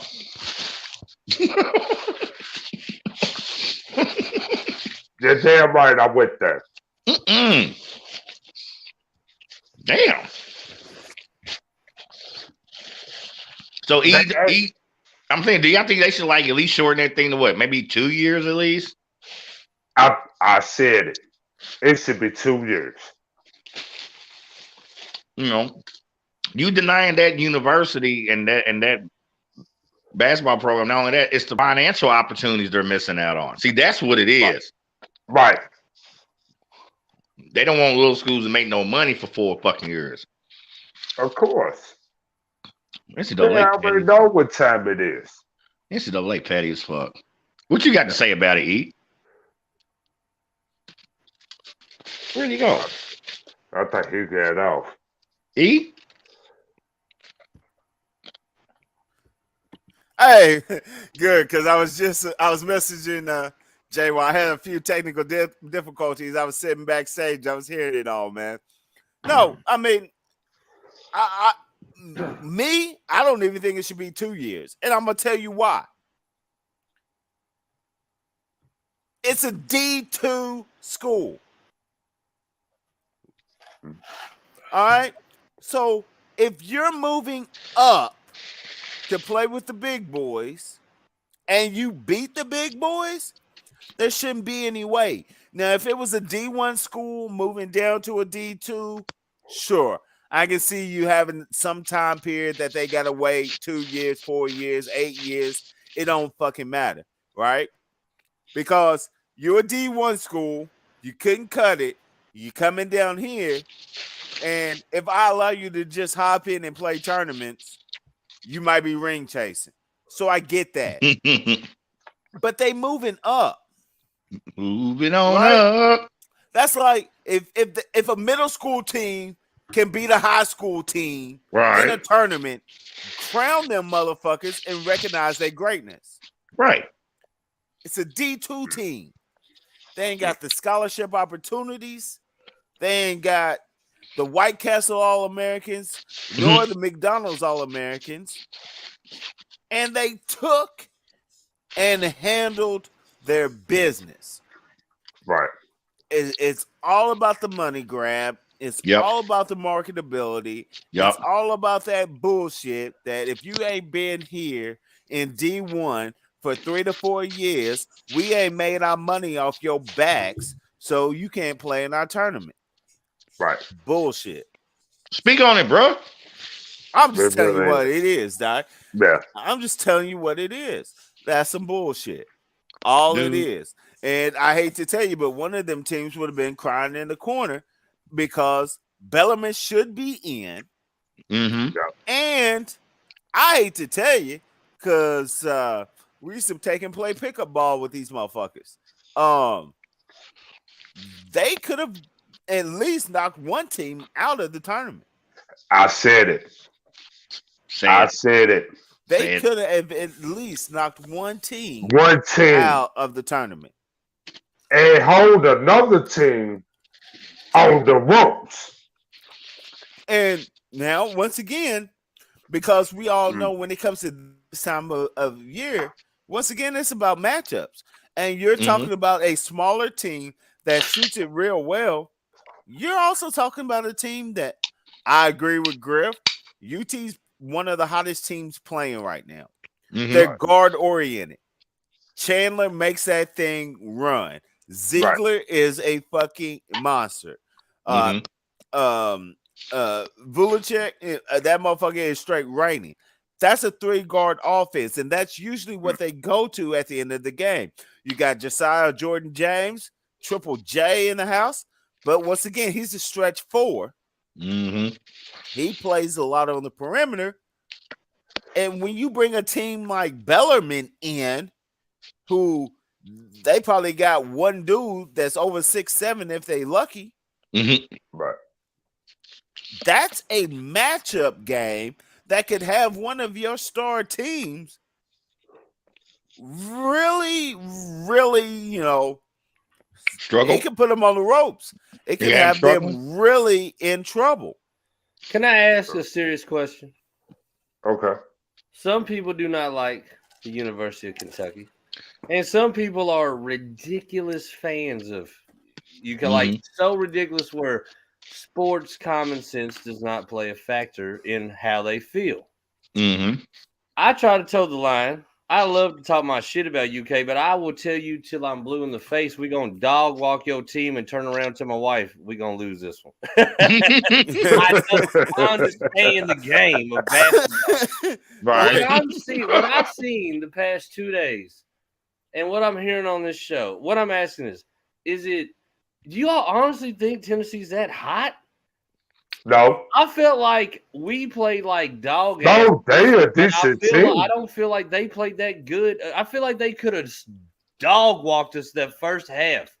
We played so shitty. And I feel like they did just enough to stay ahead. I mean, they only beat us by a couple points, but dude, they played a better game than us, but they didn't play that good because we played fucking terrible. And what did they beat? What was the score? Texas A&M, Tennessee. I think they scored 60-something. Texas A&M was like they 56. beat them by 14. 14, but what was the score? 56 to 60-something? Yeah, Tennessee started off with 65 to 50. 65 and 65 points to beat a team that's only scored 50. Is that really the hottest team in the nation? I don't know. My thing is, I'm even shitting on my team. I think shitting on my squad by making this statement because I feel like we played like total shit. Okay, and I get that. All right, so there's a difference between I'm gonna answer your question. There's a difference between stringing wins together and then in the manner you won those games. That's style points. Right. Now, well, the manner that they won our game was they got lucky we didn't hit 2 3-pointers all game. 2 3-pointers, and we would have been in that fucking game. The entire, I don't care if it's first or second half. 6 extra points. We would have been there. I get so that's not a great game. So let me I'm gonna run it back. And once again, I'm gonna throw this comment out there. Defense wins championships. Say it again. Say it again. All right. Now, you being a UK fan, you got a lot of love for your team. I hear you saying we shot complete ass from 3. If we had hit 2 more threes, we'd have been in that game. No, I'm saying why were you not able? He said 2 total. Why were you not able to hit 2 threes? I mean, were they just wide open? Were they shooting in the gym, or was there some defense? We could equate it to some defense, but on the other end, my team plays virtually no defense, and they couldn't shake within fucking 10 points of us. All right. So now to answer your question on do I think UT is one of the hottest teams playing right now? I'm gonna answer you this. Since January 18th, right? So almost 2 months. In 2 months, they have lost 2 games. 1 game to Texas, where they only scored 51 points. They lost 52 to 51. Is it a loss? It's a loss. But 52-51, that could have been a dub. All right. And they lost to Arkansas 58-48. So offense is clearly an issue for them. But however, that's a hell of a streak in 2 months. Now, once again, we're not just talking about a Rudy Poo 2 months. We're not talking starting the season 2 months. We're not talking non-conference 2 months. We're talking about down the stretch to today. They've lost 2 games, and both of those games, they basically didn't score any points. They scored 51 and 48. So offense is an issue. All right. Well, that's what I'm saying, though. I mean, once we're stepping into the tournament, they play a team that can score and play defense. I don't see them going to Elite 8. Maybe Sweet 16. Maybe Sweet 16. Right. Okay. I mean, I don't control your money. You put your money where you want. Mhm. I don't bet on games. That's why you. I don't bet on games. That's why you don't never hear me on here talking about how I lost dick shit. Right. What the But fuck I'm you telling said? you. The liquor store get my money, but the thing is, I always get What what I you came said? for.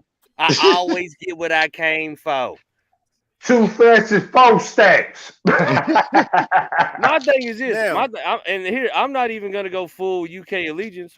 I don't think I think UK's damn lucky to get to the Sweet 16 myself. Yeah, they really are. Now, and once again, now in this stretch where they're not the hottest team in the nation right now. Once again, during this streak, let's not forget they beat UK twice. Twice. Yeah. And like I said, Once when they were the number 4 team team in the nation, once while they were the number 5 team in the nation. They beat Arkansas when they were number 14. Well, what were we ranked when we dog walked them? Well, What I'm saying is I don't think that ranking and when they beat a team, I mean, yeah, it means something, but going into the tournament, all them rankings are over. yeah, the seating's done. It doesn't matter. And so once again, I'm gonna ask the question because I hear what you're saying. I just don't see how they're a strong team to really go deep in the tourney. I'm not saying they're not a good team, but I think they're game by game, just like UK is. There for a minute, those dick lickers on ESPN were saying UK is the hottest team out. The only reason they were saying that is because we're on a fucking winning streak. All right. But look All at right, what so- happened to us. We're on a winning streak. We're up in the top 5. We go to number 4 in the nation. And then look what happens to our season after that. A losing streak. Like, you know, right. One thing is I don't think Tennessee's the hottest team in the nation right now. Who's the hottest team in the nation right now? Well, that is a good question. Murray State. Well, I don't know if I'd say Murray State. I think They won 18 in a row, I bro. think your boy had a good opinion on Arizona, but I don't think Arizona's the hottest team. Honestly, Who's the I don't hottest? know. I don't know if a team that I can say is just outstanding right now. But like I know of teams that can definitely put up big numbers on that, like a Purdue or a Wisconsin. Just the way they put up offense and the way the fucking Tennessee does it, I think that they would just outscore them through the game. And I get that. All right. So now I'm gonna I'm gonna throw these teams out there. All right. Colorado State, Michigan, Longwood. Who? Longwood. That is a Longwood. porn movie waiting to happen. Ohio State, Loyola Chicago, Villanova, Delaware. Wait a minute, which Loyola? Loyola Marymount or Loyola Chicago? There's 2 Loyola. Oh wait, Chicago. no, I just seen them on the bracket. They're on the 7-10 line with Ohio State. My bad. Okay. Yeah. Okay. Because remember, there's 2 Loyolas. Now, you heard those teams. Okay. Are 2 teams for Tennessee to play to make it to the Elite 8.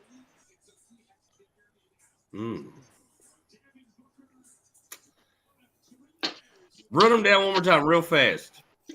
Colorado State, Michigan, Longwood, Ohio State, Loyola Chicago, Villanova, and Delaware. Michigan, Ohio State. Longwood. I think that's who they're going to lose to. I think the first game they're going to lose to Longwood on the first game. Dude, it's Longwood. Man, fuck. Villanova, depending on how their shooters are looking. But Villanova is not a scoring team. But here's the thing. I'm once again, and I'm just season. I think they have a good chance of bumping all those teams. But I don't feel at all that they're a dead set to run through them teams. Like I could see them getting bumped on that road easy. Longwood, baby. No, sir. I mean, the thing is, Tennessee does play good defense, but I can't say that Tennessee's defense was the entire catalyst of why they beat UK. Look at UK's shooting percentage. We couldn't even hit a fucking mid-range. And I get that, but and that was not hands in face. That was open fucking shots. You're talking about D1 players. If they are missing open threes and mid-range jump shots, there's a reason why. Yeah. They played like shit. So they played like shit both games? Honestly, I can't speak on the second game because I honestly didn't watch it. But I mean, some of those look at the SEC. Look at the SEC tournament game they played with them. I mean, look at our percentages. I think fucking Brooks hit our only 3-pointer of the fucking first half, and it was a miracle shot. Exactly, and that's what I'm saying. There's got to be something to this defense. And to go off your point, now, I think a team with a big man will give Tennessee fits. Because I don't think they have anyone. Yeah. They don't have anyone that can guard them. Yeah. So you talking about somebody like Purdue, Illinois, I think a maybe? team that shoots it extremely well. Extremely well. Or an offensive juggernaut. I think of a UNC would be a nightmare for Tennessee. I think of a Kansas would be a nightmare for Tennessee. Right. But they're not playing those teams. No. The teams they are playing aren't scoring teams. I think Arizona would give them problems. But they're not playing them to get to the Elite Eight. The best team that really could give Tennessee problems is Michigan. Yeah. And that would be a second round, round of 32 matchup. Could it happen? Jay Wall, you might be absolutely right. But I still don't see any reason to not say they're not playing some of the best balls right now. You can't name a team that's ranked above them or has a better seed that's playing better ball than them right now. Definitely not UK. Definitely not Duke. Arizona really hasn't had any competition. Gonzaga just took an L. They're not playing better than them. Auburn, once again, we're not going to speak on them. Baylor, them motherfuckers didn't even make it to the semifinals. Right. Let's see who else. Yeah, I mean that's pretty much it. Texas Tech, they weren't even in their conference championship discussion. They're on the 3 line with them. I mean, I'm not seeing it, and I mean the question still says, who is hotter? Who is a hotter team, and who has played? And a harder team against better competition, right?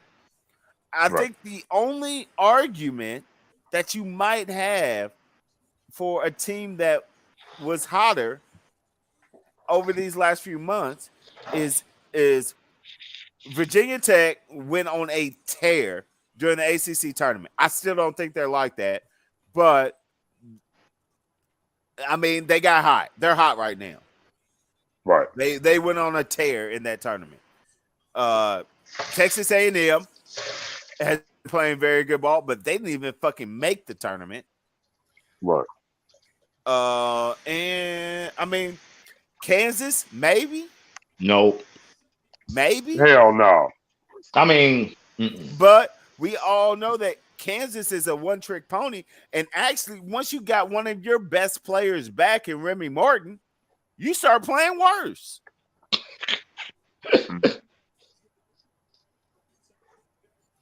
I don't know, man. I mean,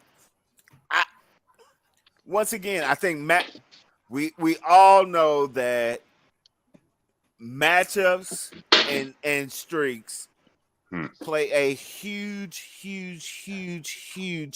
part of this time of year. Yeah, true that. And right now, I don't think there's a team with 3 guards that can match up with Tennessee's 3 guards and have someone that can guard Josiah Jordan-James to stop them. Right. Along with the tenacity that they bring on defense. I propose a little question to the panel. I mean, I know we all still kind of going over the brackets or whatever and this and that, but from what y'all saying, because the key word in your last statement, matchups. You know what I'm saying? Kevin really, out of everybody on this panel, when you talking about watching basketball, like with me, KD knows how I get. I'm a matchup junkie. Okay. Have y'all seen any particular, whether either first round or maybe what would be like a potential, maybe Sweet 16, like when you talk about teams matching up to kind of catches your eye where you're like, this might be a problem for these motherfuckers. Like I'm looking at, where's it at? I just seen it.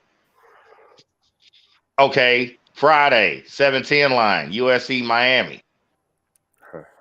I've got Miami. See, I like Miami too off top. I do. I've Plus, got Miami. I have a geographical theory when it comes to college basketball. Well, college sports as a whole, particularly college basketball. And this time of year, I don't trust teams west of the Mississippi River. He's told me that. and the number one example of that is Kansas. Like y'all got y'all third all time in total wins and 2 fucking titles. You know what I'm saying? And Kansas didn't beat Memphis. Memphis lost that game. Derrick Rose boogied on Mario Chalmers all fucking night. The point of the matter is, I'm definitely liking that 7-10 Miami. You know what I'm saying? I'm yeah. Anybody got any match, like when you talk about just the way teams can match up against another motherfucker? You know what I'm saying? If y'all gloss over the bracket, anybody got a matchup they particularly like it? Go ahead. I really want to see a Murray State Kentucky matchup in the second round. Woo! Okay. I think it. I mean, it's going to happen. You heard it. Fuck it. Fuck the political correctness. It's going to happen. They heard it first. They heard it first here.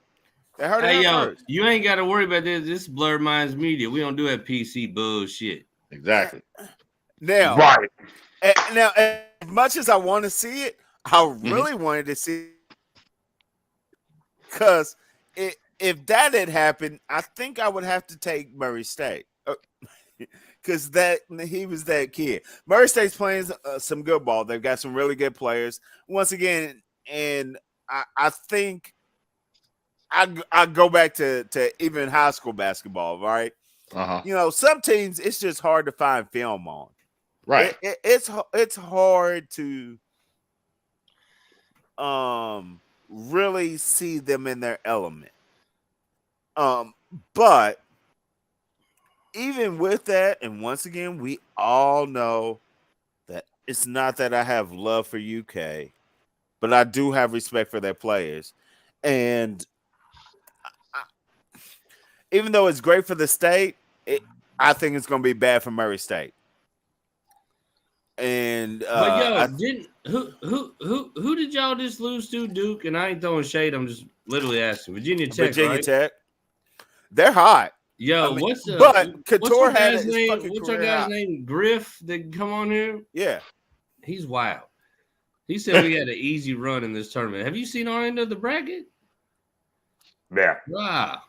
Yeah. I mean, we're gonna have to either play probably Virginia Tech or Purdue. And let me tell you, with the team that we got this year, either one of them could be a lump.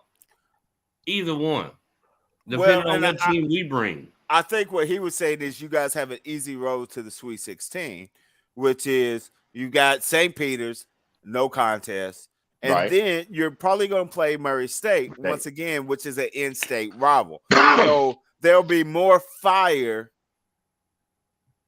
from the kids, you know what I'm saying, from UK playing against Murray State than say another 2 seed, right? If I don't know, you know, we'll just throw one out there. If motherfucking Duke was playing Murray State, you know what I'm saying, they just gonna say, hey, it's just another game. But Kentucky already knows. You know what I'm saying? You didn't heard about these kids. You didn't play ball against these kids. You probably didn't play some pickup rec summer ball against these guys. You know, so you already know what you're getting into. And just the fact that we are, you know, no slap to my U of L fan. I'm just keeping it all the way real. UK owns Kentucky. UK is Kentucky basketball. Say it again for the ones in the back. So, fuck it. Once was more than enough, and I think I threw up in my mouth when I said it.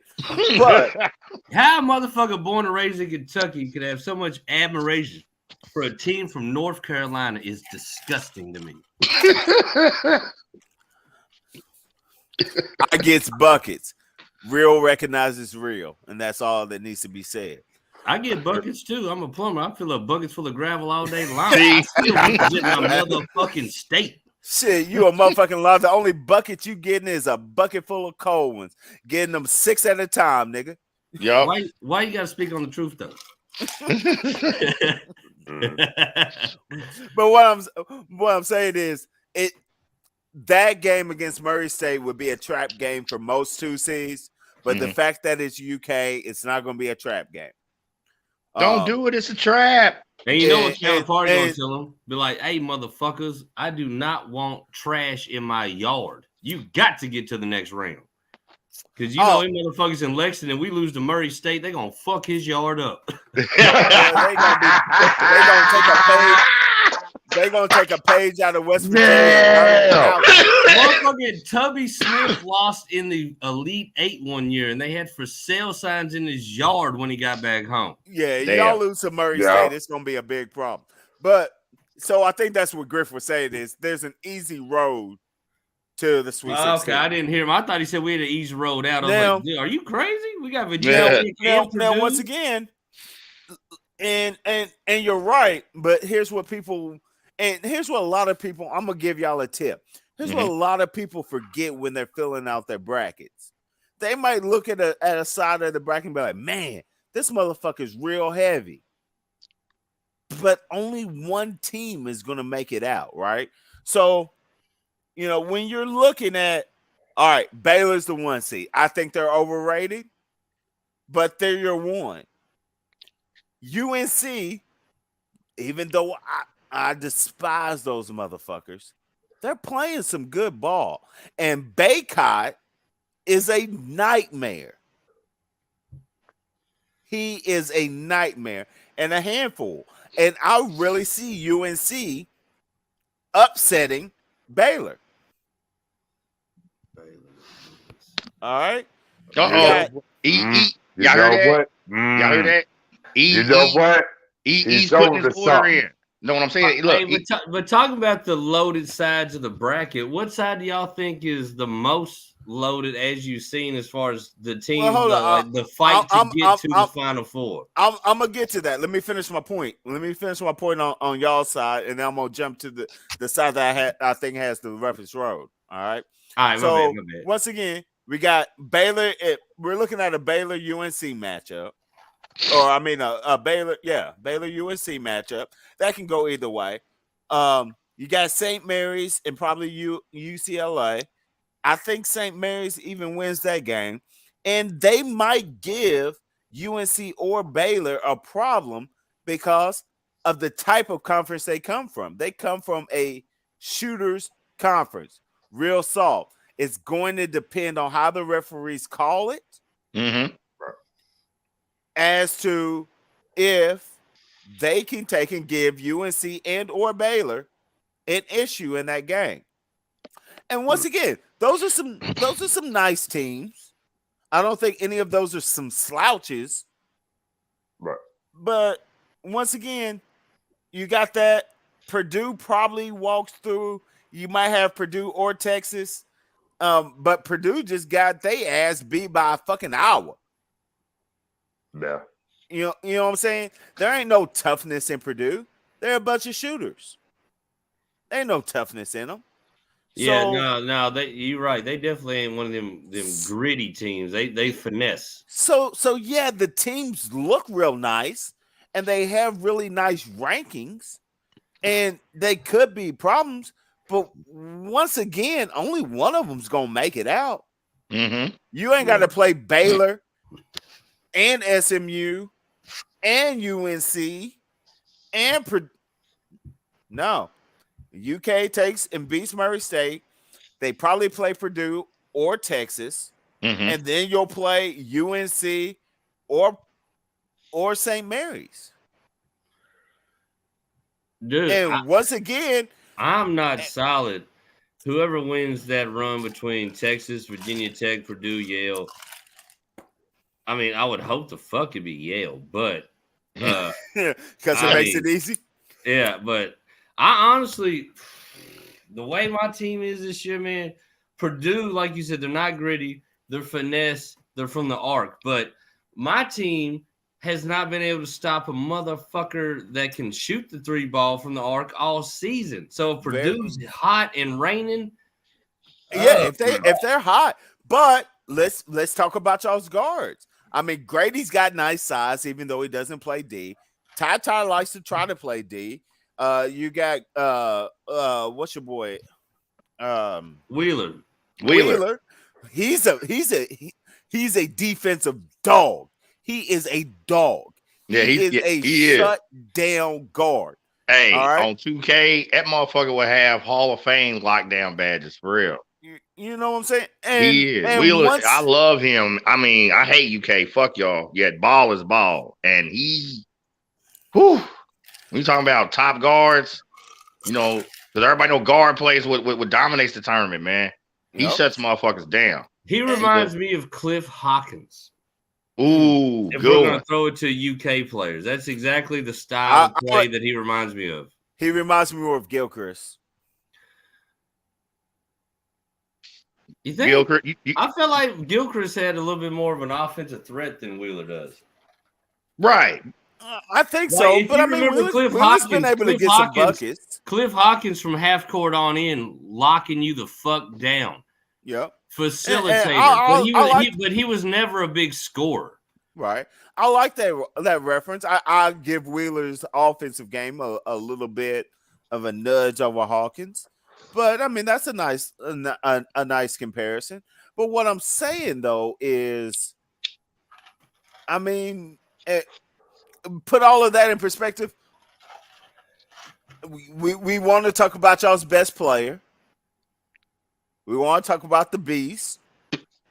Name one team that has an answer for Sheboy. I don't have one in that run, but like you said, Grady, money from the arc most of the time, zero defense. Ty seems like he'll play defense until like he might have a slight pain in the back of his knee. And I think that pain goes straight to his brain and thinking about his endorsements, and then that cop lays down. And we talked. What was it? 3 or 4 weeks ago, we talked about toughness, right?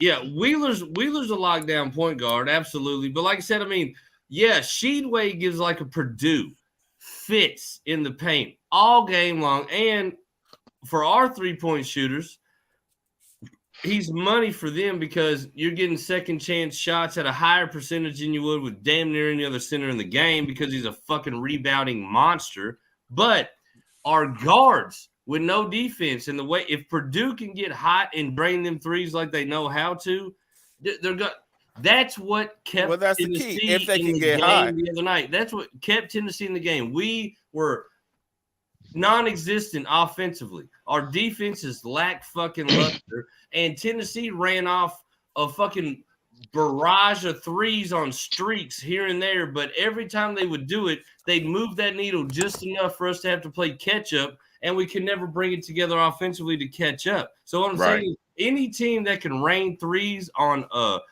UK team with damn near zero defense beyond the arc outside of Wheeler, it's a hard night for us,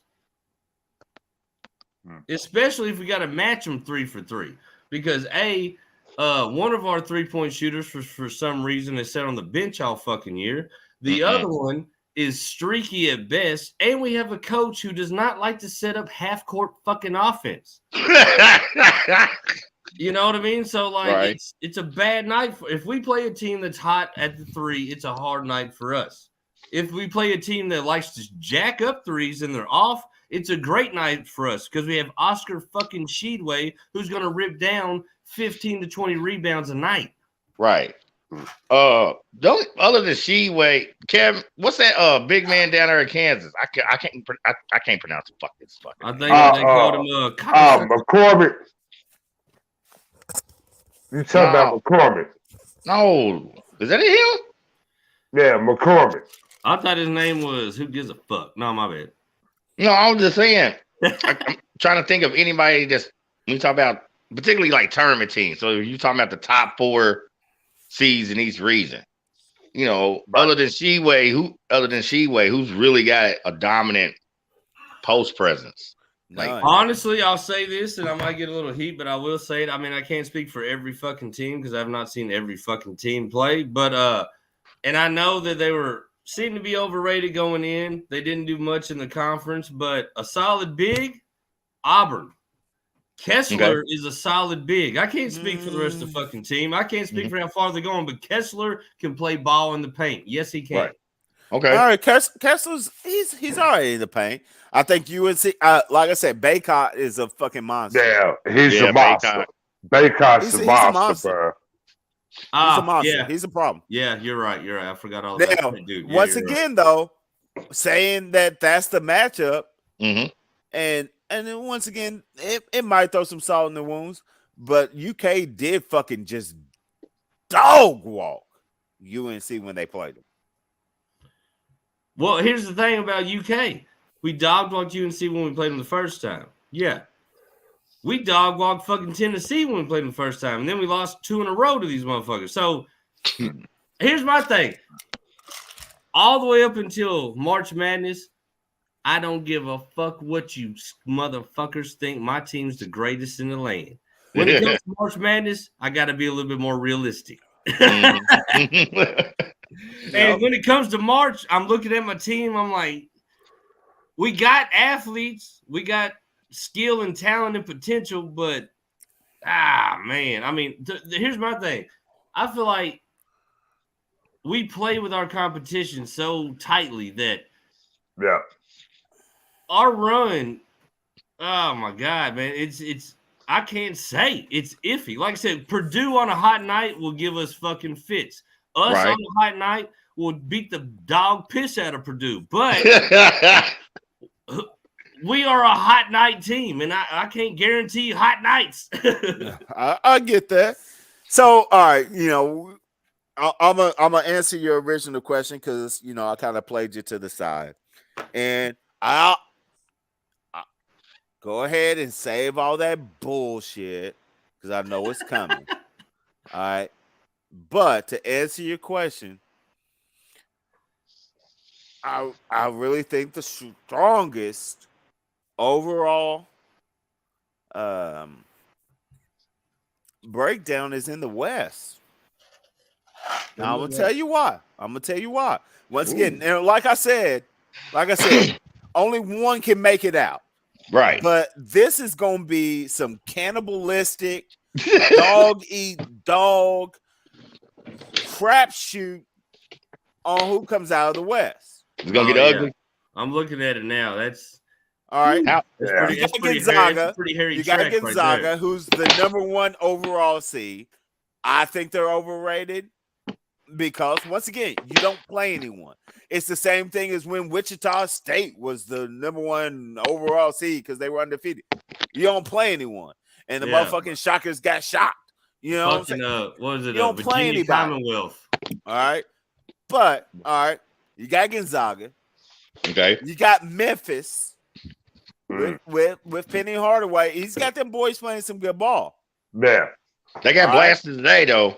They did. They got blasted. They got blasted busted at the today. end of the game. That was a tight game for the first, 30 minutes?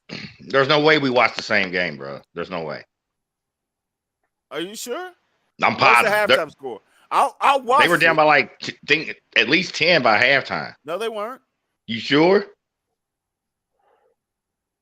Unless I took a nap before halftime. I I'm pretty well, sure. I mean, they lost by that double digits. That's the point. Memphis knocked it back down, and then you're right. But they lost by double digits. That was the point. Right. Okay, Memphis is still playing. I mean, Yeah. shit. Fuck it. I mean, a lot of teams lost by double digits. Hell, Duke lost by double digits. I Right. mean, all right. So Memphis, respectable. Arkansas, right? Another SEC team, another top 25 team. Okay, SEC is going to make SEC as a conference is going to make noise this tournament. Let's just all right. Alabama, once again. Right. See, once again, SEC. SEC. I think they're a scrubby team, but they've got some guys that can go. And as we were saying, someone gets hot, you never know. But they deserve to be mentioned. They could win some games. Michigan State. No. All right. Now, here's my thing on Michigan State. I had them, way back when as a potential to win their conference, which they were nowhere close. They were nowhere close in the conference tournament, but yet they're in it, and they've got Izzo. All right. So, but here's the thing with that. I can see them not making it out of the first round because Davidson shoots the fucking lights out of it. True. All right. Once again, they didn't win their conference championship, and I had money on them. I'm a little salty with them. But once again, one of those two teams has to win, and both of those teams could be a problem. And You're saying when you talk about one of those teams advancing and playing Duke the next round? And one of those teams is going to have to play Duke in the next round. And either one of those teams can take and give them fits. So that's what I'm saying. That's what you were saying. The winner of those. That's what I'm saying. Like, and I mean, it's going to be dog eat dog. Like I said, Michigan State and Davidson are both two nice teams that I mentioned, but one of y'all are going to lose first round. Right. I mean, Connecticut, Arkansas. I mean, I don't think UConn's like that. I actually think New Mexico State will knock off UConn.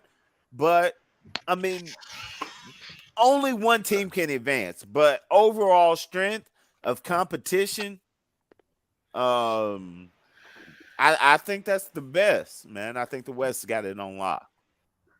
Okay. What's the panel thing? What do you say, AP? I'm still looking at it because, I took a nap early and missed the initial draw. So I kind of just been looking at it throughout the show tonight. I got to be able to sit still and look at it. Off top, I mean, the West, I mean, yeah. I see the West as the strongest bracket to get out of for Gonzaga. I mean, Gonzaga to be the overall 1C should be really pissed because they got shit on. Right, number one overall seed, bracket is, and they get this. That bracket is tough. Okay, what region is Gonzaga in? In the West. They whack. So in the West. Okay, so they're the 1C. They're the overall in the 1C, but they're in the West. They're the 1 seed in the West. Okay. I'm looking at the South region right now. So Arizona's 1, TCU, Seton Hall, punk ass Michigan somehow fucking got in. Tennessee and Longwood. The South, for what I've seen, the South is definitely the weakest Tennessee, region. Ohio State. Once again, I don't think Villanova's like. I like this Midwest. Okay, Kansas, who I never trust, but whatever. And that's the winner of the 8-9 game's always good. Iowa's a solid 5 seed. Right. LSU. Wisconsin is a 3. He says he's overrated. He says Auburn's overrated, but still they're a 2. Yep. Miami. That's what I'm saying. I like that reason so far. That's the reason I think I've actually looked. You think it's stronger than the West? Well, okay, I'm looking at the West again. To bring it back up again, Gonzaga. Okay, 8-9 Boise State, Memphis. UConn is not even like that. They're going to lose to New Mexico State. Fuck that. The winner of 7-10 plays Duke. Texas Tech is overseeded as a 3. But once again, you're either gonna get Texas Tech or you're gonna get Bama. Hey, East Region, Baylor is 1. Winner 8-9, Carolina Marquette. St. Mary's playing Murray State. Kentucky possible matchup. Purdue, Texas. I mean, quite honestly, if I was Duke, I'd be like, nah, bro, we don't deserve this 2. Can I get this 3? Because Texas Tech's got a nice little setup to get to the Sweet 16. I mean, they got it. I'd much rather have to hold up. Just make sure. I'd much rather have to play Alabama or Notre Dame than have to play Michigan State or Davidson. Because back to what we were talking about earlier, when you get into matchups, I'm starting to. I mean, I understand that point, but as I'm actually seeing the bracket, you know what I'm saying? It's like, okay, I'm getting a better understanding of that. You know what I'm saying? Yep. Yeah, but there's going to be particular second round matchups when you talk about lower seeds advancing. That's going to fuck some people up. You know, Ain't that a bitch? What the hell? What the hell you bitching about? No, Dickie B got Gonzaga, Kentucky, Tennessee, and Iowa. Kentucky and Iowa as the national championship game, and he got Kentucky cut down the net. Ain't that a bitch?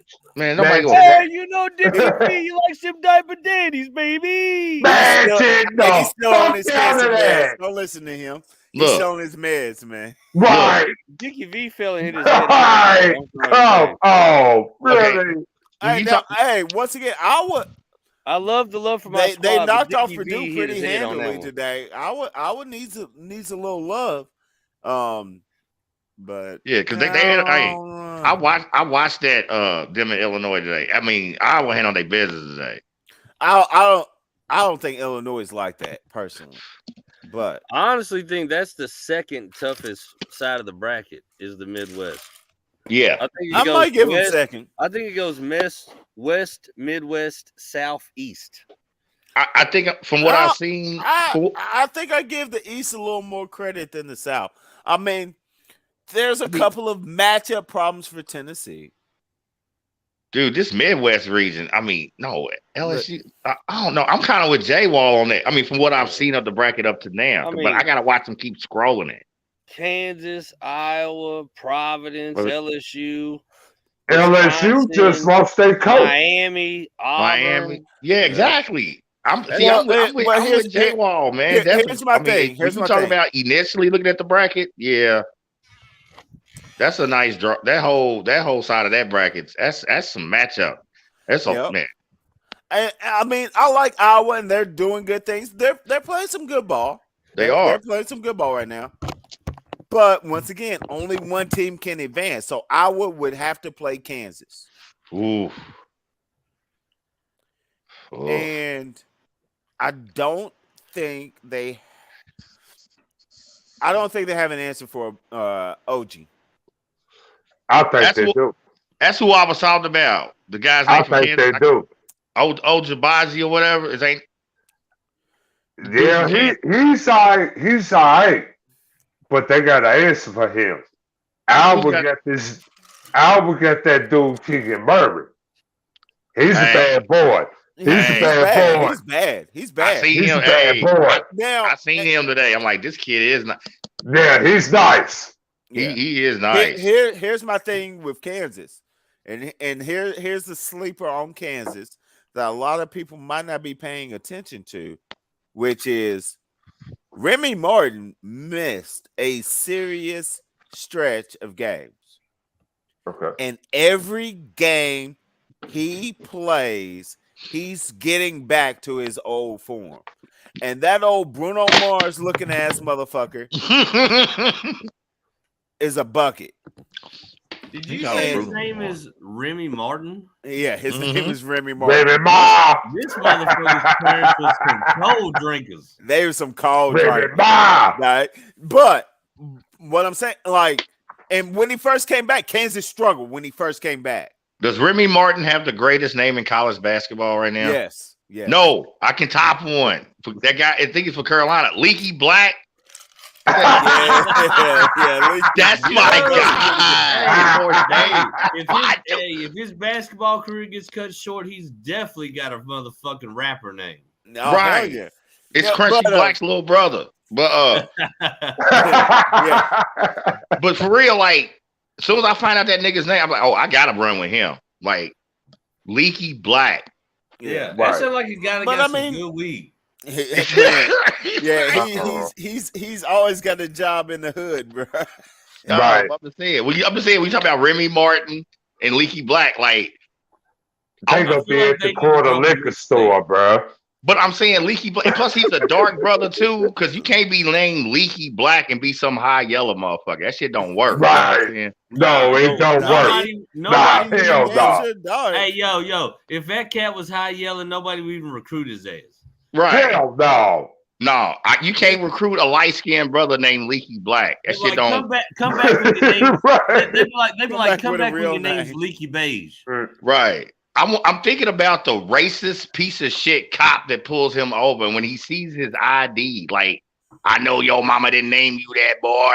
Like, no, nigga, like, she really did, bitch. Like, my name's Leaky Black, motherfucker. Like, I feel like For a real. cat named Leaky Black knows how to not get pulled over. Hey, I feel like a motherfucker that's named Leaky Black knows how to roll a blunt with one hand and two. Right. Right. Hey, yo, well, if y'all ever see him online giving tutorials, let me know. Right. I feel you. But I also feel Remy Martin is probably a Henny drinker. Remy Ma. I But feel he like brought- I feel like he was conceived at ladies' night at the club. Yeah. Right. But I'm saying, I bet you He was doesn't named drink after the Remy. motherfucker that lit the hobo in.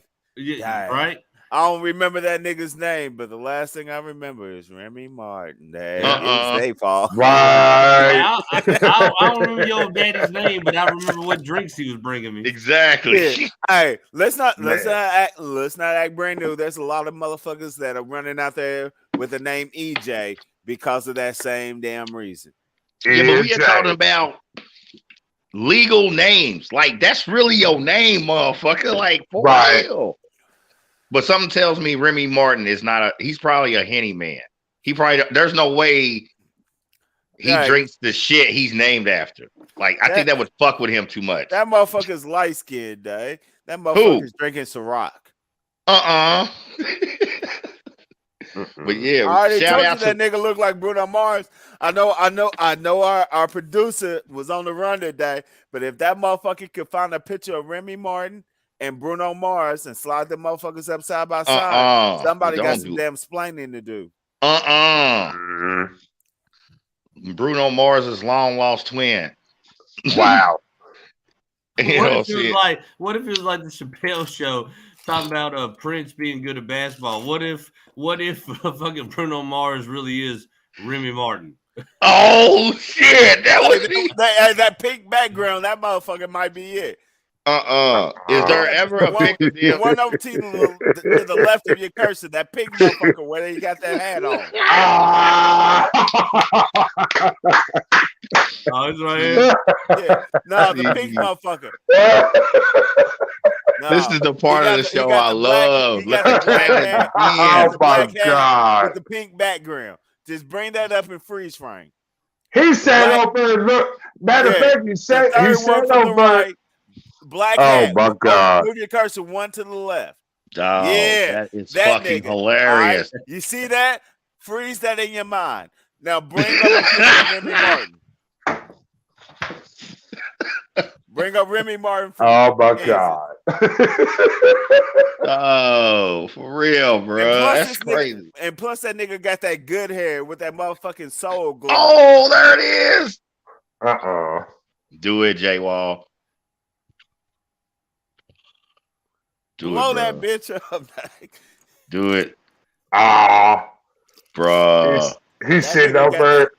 No, he's sitting over looking like a broke ass Chico the Barge. Bruh. There you go, right there. That's all you need, right there. We bring that shit up.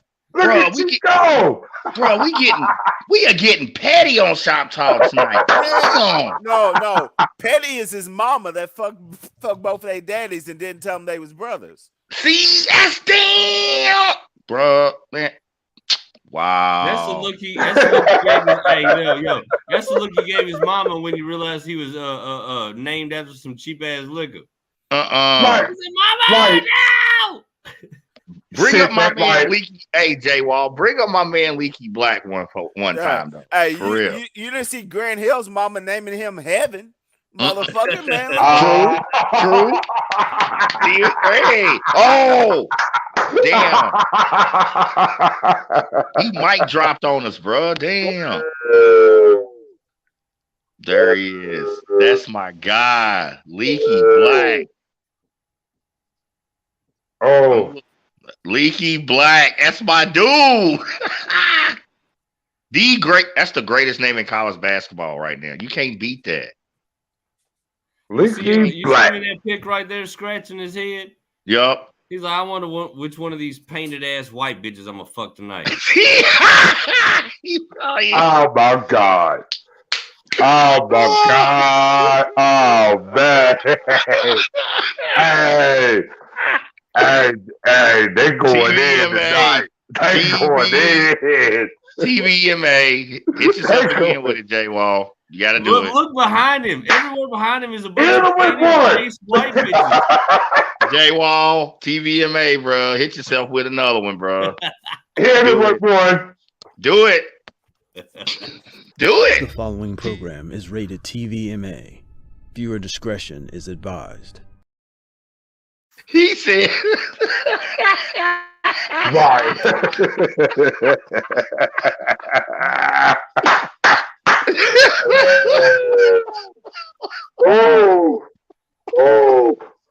Oh my God. J Wall is on a petty party right now. Yeah, that's what happens when you start the show off with 4 margaritas. Oh damn.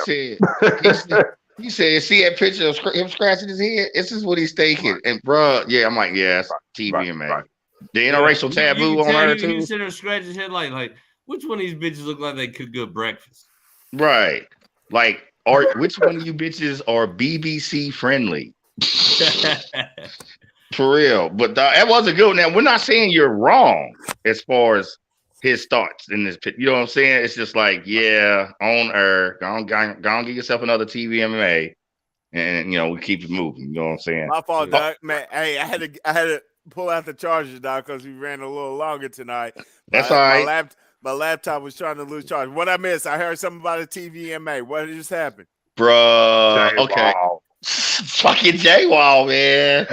You got a second one? Yeah, I had to give him one.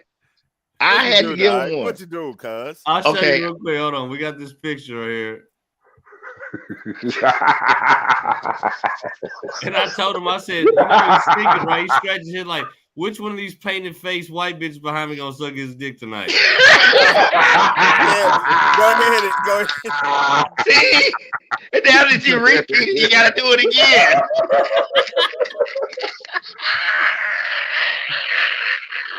That just look after he figures out which one it is. Oh! Hey yo, and this is how he look. And this is how he look when he finally finish up.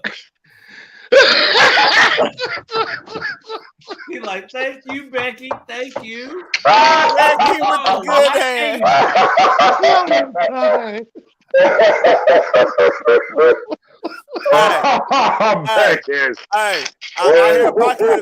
hear Apocalypse doing a lot of laughing, Doc. But what he really want to know is how can he get transferred to Louisville so he can get with Karen Cypher? See,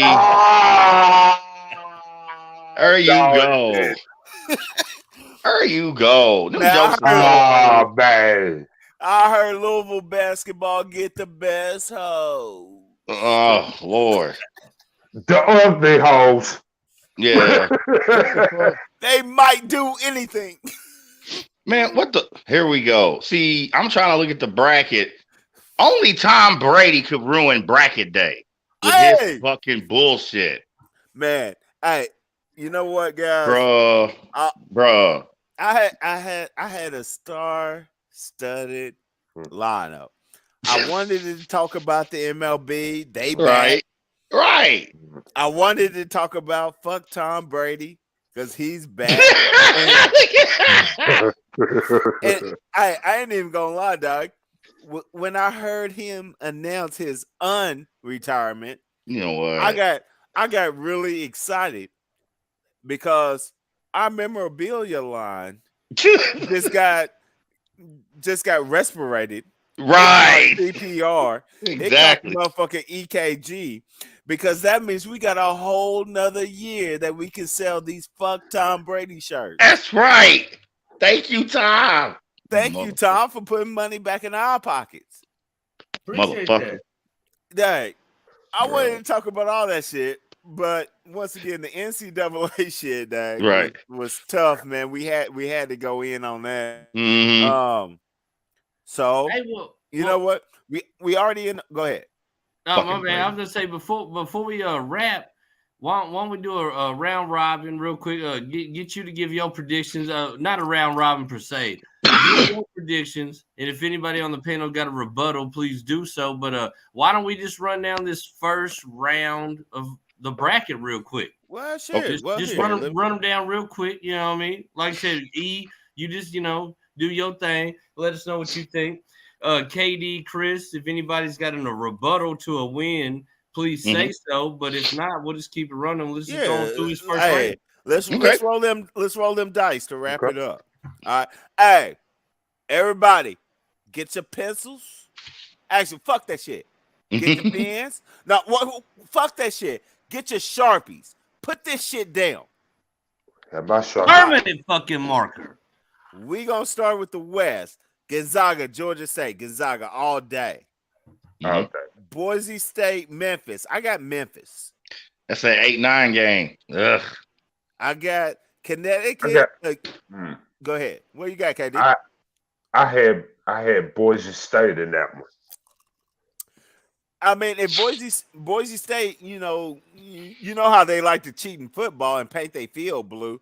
Unless they're gonna go out there and paint the court purple, and try to confuse them boys. I mean, Memphis plays on a fucked up court anyway, so they used to it. So I don't think the Jedi mind tricks are gonna work. I think Memphis has got them. But can I throw that back to Emmett and my acknowledgement of that? I am a big Blue Nation motherfucker. I love the color Kentucky blue. It's burned into my retina. Fuck Boise State and all that blue on your fucking field in your court. It's fucking atrocious.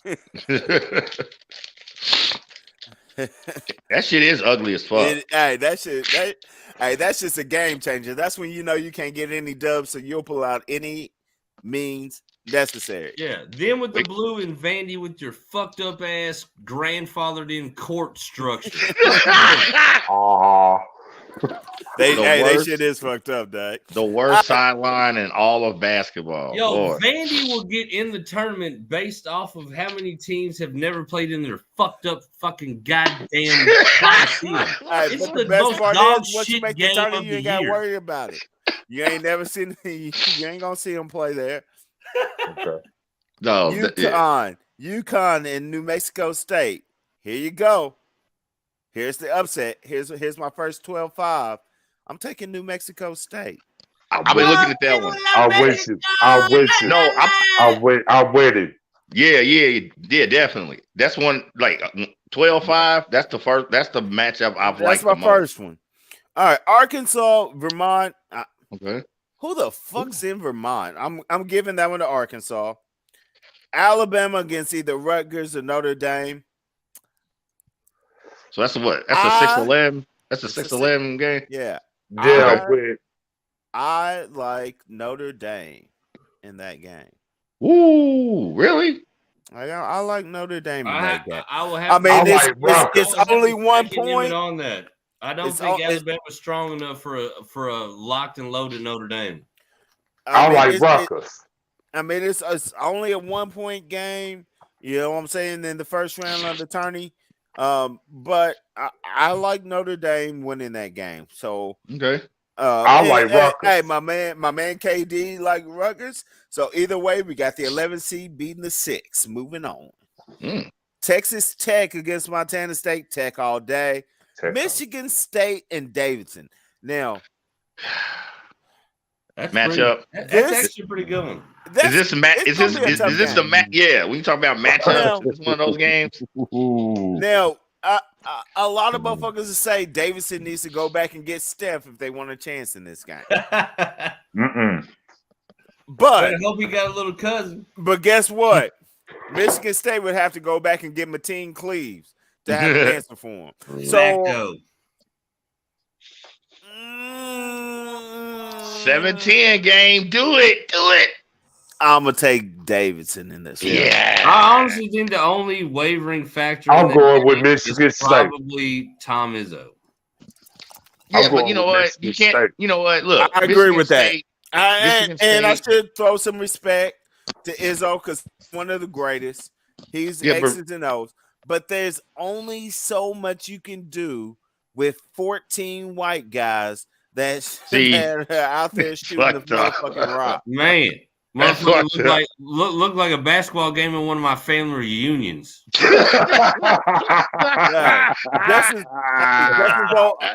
that motherfucker over there going up. From 3. What is a bank shot? God, he saw one tonight, bro. I wanted to say for the only person right now on the panel that I guess has to represent the Hoogie Nation. What Emmett said's facts. Us Hoogies live and die by the bank shot. Wow. We can't jump that high, goddammit. When them motherfuckers come out and they 17 for 23 from 3, and they big man that stepped out and hit 10 shots off the glass. Right. I want him Dirk Nowitzki looking motherfucker. But that's the thing. And that's why I got to take the Izzo factor out. If they was playing a normal team, I'd say, yeah, Izzo might be able to step in. But there's only so much you can do with the white boy from the back heels. See. That in practice on the motherfucking plywood backboard hanging off a light pole with a pizza basket that his daddy built back in 1981. See, the only way his sister, cousin, girlfriend's gonna give him some poon poon is to win the game. Sister, cousin, girlfriend. He gotta jack up them trays. You better shoot them trays, you know what I'm saying? Because you ain't got to build it out of sturdy material because you know this little motherfucker ain't never going to jump up there and dunk. See, so all you got to do is make sure your backboard is real strong. Oh, my God. I mean, I wish with a straight face. I wish I could say he was wrong, but we've all been watching basketball long enough to know that's the truth.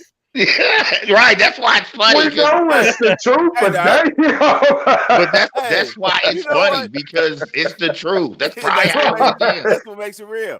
While all these motherfucking light skinned and black motherfuckers is watching tapes of Kyrie Irving, James Harden, Kobe, MJ. These motherfuckers have studied, petted some of the inner essence of the hick from French Lick, Larry motherfucking Bird. Yeah. And you can't do nothing with 13 motherfucking birds. I actually been to French Lick. You know how much milky white thigh meat that is to enjoy during the game? It's like looking at the snow during the fucking summertime. Oh, Lord. You can't look at it. It's too bright. I mean, burn your eyeballs. You can't prepare for that shit. White thigh meat, pale white thigh meat. You actually said that.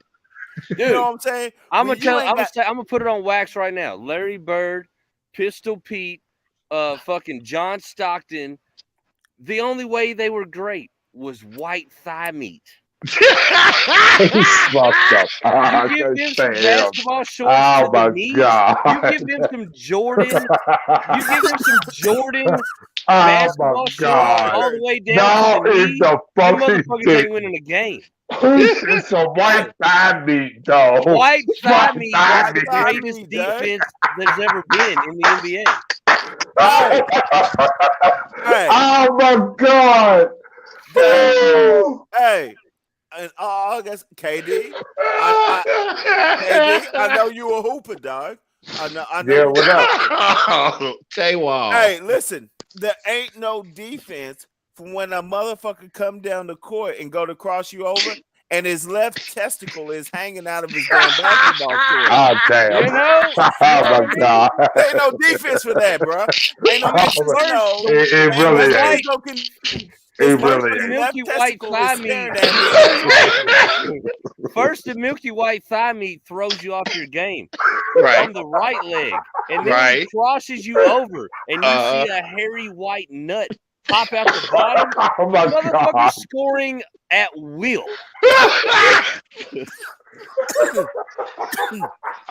Hey, Joe, it looks like you froze him with that crossover. Yeah, motherfucker was blinded by the thigh meat and then killed by the motherfucking nut hair. Yeah. He was confused. He was like, is that his ball sack or is that a big piece of bubble gum with hair on it? I don't know. That motherfucker. Oh my god. That motherfucker dead. And like I said, there's no defense for that. There's not a damn thing Izzo and his X's and O's Oh my can do. god. Dude, I was born in this country with a so-called white guy. Uh-huh. And even I cannot defend thigh meat and ball sack. I was born to defend it and I can't defend it. White thigh meat very ball. No, there's no defending it. And nothing. Hey, once again, KD, I know you can feel me on this. Right. Hey, nothing pisses you off more and gets you out of your game more when that motherfucker Woody Harrelson comes out on the court See, and Oh his my God. motherfucking Jake from State Farm khaki damn. starts dropping buckets. Like what? Yeah. Like what the fuck? What the fuck? And by the So- time Michigan figures out what the fuck, they're gonna be down 18, and this ain't gonna be able to fucking fix this shit, Dad. So Everybody thinks Christian Laettner's magic shot against UK was the highlight. Run that back. When you see them balls encroach underneath that fucking leg of that short, you know UK had no defense for that. All right, UK didn't have any defense for him all night. He was 14 for 14, motherfucker. Put that in your Exactly. So bag. that's like 14 for 14, which means like he showed his 2 balls 7 times. white thigh. Oh my god, that old rat. That is fucking hilarious. Dude, speaking of white man, hey, speaking of white man can't jump, I just found out they're doing a remake and they I heard signed that shit. fucking Jack Harlow. I heard that. Hey, Oh my God. So forget. Hey, And I'm like, I know Harlow can't hoop. Like, Hey. there's no dude. There's no way you can fucking hoop. I seen it at the Celebrity All-Star game. You can't hoop, Hey, bro. but listen. Fuck all that. Fuck if Jack Harlow can hoop or not. Jack Harlow can never, ever fill the acting shoes Hell of no. fucking Woody Harrelson. No. Hell no. But Mm. hey, so Mm. once again, I'm gonna throw a plug to my boy. So he Right. can't act So or hoop. I knew this 3 weeks ago because my boy Griff, who was on the show with us, works at the same music studio as Jack Harlow started. Okay. Him and Jack are real tight, so I already knew all this shit. And on top of that, I already got the whole Donda 2 album along with my boy Griff and Jack Harlow's verses on it. So shout out to my man. Like I said, My man's got his hands in a lot of things. My man Griff do big things, man. Hey, So real quick, He Griff, on that if music you game, can too. hear this, if you could reach out to Jack Harlow before they start shooting, tell him that I said reconsider. All right, Jack Harlow gonna come out there in them Larry Bird He shorts swept up. and Oh my God. I'm telling you, Harlow gonna show that white thigh meat, man. Don't do it, Harlow. White thigh meat is not the thing in Louisville, Jack. You know it. Hey, With Jay Wall, two nuts dripping like a faucet. Jay Wall, man. Hey, Wow. hey, Wow. This just you're It's out of forgetting control. your pimping, man. You're forgetting your pimping uh-huh. because if I was Jack Harlow Mm-hmm. being recasted Mm-hmm. for the second White Men Can't Jump, Mm-hmm. the only thing I gotta say is, who the fuck you gonna cast that's hotter than Rosie Perez? And fuck it, I don't give a good damn if I gotta go out there and white nut huggers. I'm in. Boy, they Right. better give him a motherfucking Selena Gomez or something. Yeah. Right. All I can say is this. That's a nice look. One Hey, of my because- all-time favorite movies ever is Great White movie. Men Can't Jump. So I'm Hell gonna, yeah. I'm gonna tell this, like, I live in Louisville. I'm proud of Jack Harlow coming out of the home state, doing Yep. his thing on the rapping tip. Yep. But let me Yep. tell you, Jack Harlow, my friend, Here we if go. you fuck this movie up, bro, I'm coming at you with clippers and a hot iron. Turn it up. Hey, And I'm gonna tell you, he gonna find some way to fuck it up. Oh, they gonna fuck. They gonna fuck. But listen, I But listen. don't give a damn. right. If you cast someone as cold as Rosie Perez was Mhm. in White Men Can't Jump, Yeah. motherfucker, y'all hear a lot about blackface, motherfucking cast my ass in whiteface, and I'm in that bitch. Well, you just want that check, don't you? That is facts, because I'm gonna tell you that scene of Rosie Perez's nip has definitely hit my spank tank a lot. You know, I'm talking. I was wearing the lubricating out to that joint. Dustin, go ahead and hit it. Go ahead and hit it. Go ahead and hit it. Yeah. The following program is rated TVMA. Viewer discretion is advised. This Hey, motherfucker now that we got just that said out of the spank. way, what You I'm gonna just said say is, spank tank? Oh my now that we got the TVMA out of the way, what I'm gonna say is, Oh my when I God. got hip to White Men Can't Jump, Mhm. my mom was missing lotion left and right. I'm talking bottles on them nipples, son. Hey, was it the fact that she knew seven fruits that start with the letter Q? Hey, and I'm telling you, I would get real romantic with it. I'd be like, oh, Rosie, hold on, put that on pause. Put that Lubriderm in the microwave, good 10 seconds. She said, Sit on your Oh my for a while God. so it go numb, so you know you get the good. Oh my God. don't you have a Hey, the funny thing is, she'll never know it. But boy, I was wearing Rosie out back in the day. dude? Don't you have a therapist or somebody to talk to you about this? Oh Yeah, my God. Image my therapist. This is how I get it off. I do it live with a lot of TVMAs. Oh, what the fuck? He feel a lot of TV. Oh shit! I mean, Oh, if shit. Rosie knew the romance that I was setting up for her, lighting my mama's candles. I'm telling you, bro, I set the ambiance for that motherfucking VHS tape. Oh my God. Hold on. No. I'm getting ready to stop this because damn this shit. Damn it. Hey Hey, man, hey, you know what? Movie Kevin. militia. White men Thank can't you. jump. there you go. Movie Melissa, White Man Take Can't no Jump. more.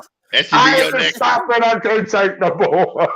That should be your next movie, Melissa J. There it is. We going Hey, tournament too. Hey. NBA's heating up. Dang. It's warming up. The Hey. ball, you know. We ain't even gonna set Jay Wall up like that. Yeah. Because in order to do the movie militia, he'd have to watch the movie again. Oh and yeah. we don't want him to have to explain where all the motherfucking Vaseline and lotion went. Yeah. To the mission, my God. To his wife. Yeah, yeah. Because I'm We telling ain't you, gonna set him up like that. if I stroke up a good motherfucking Rosie Perez scene, the wife come home. Not Oh, my stroke up, God. dog. You gotta watch- I'm telling you, Oh, right now, the wife can come home. And I'm she's like, trying. hey, Oh like, my hey, God, I'm you know, trying. it's the wife can come home and she can be like, hey, you know, it's go time. I'm like, nah, I'm good. I done took care of that. Oh my God. Damn, that's fucked up, J Wall. So Hey, no white man can jump for J Wall. Hey, Dave, the bad part is we all know Wall. So I'm trying to figure out how he's watching this video on his phone.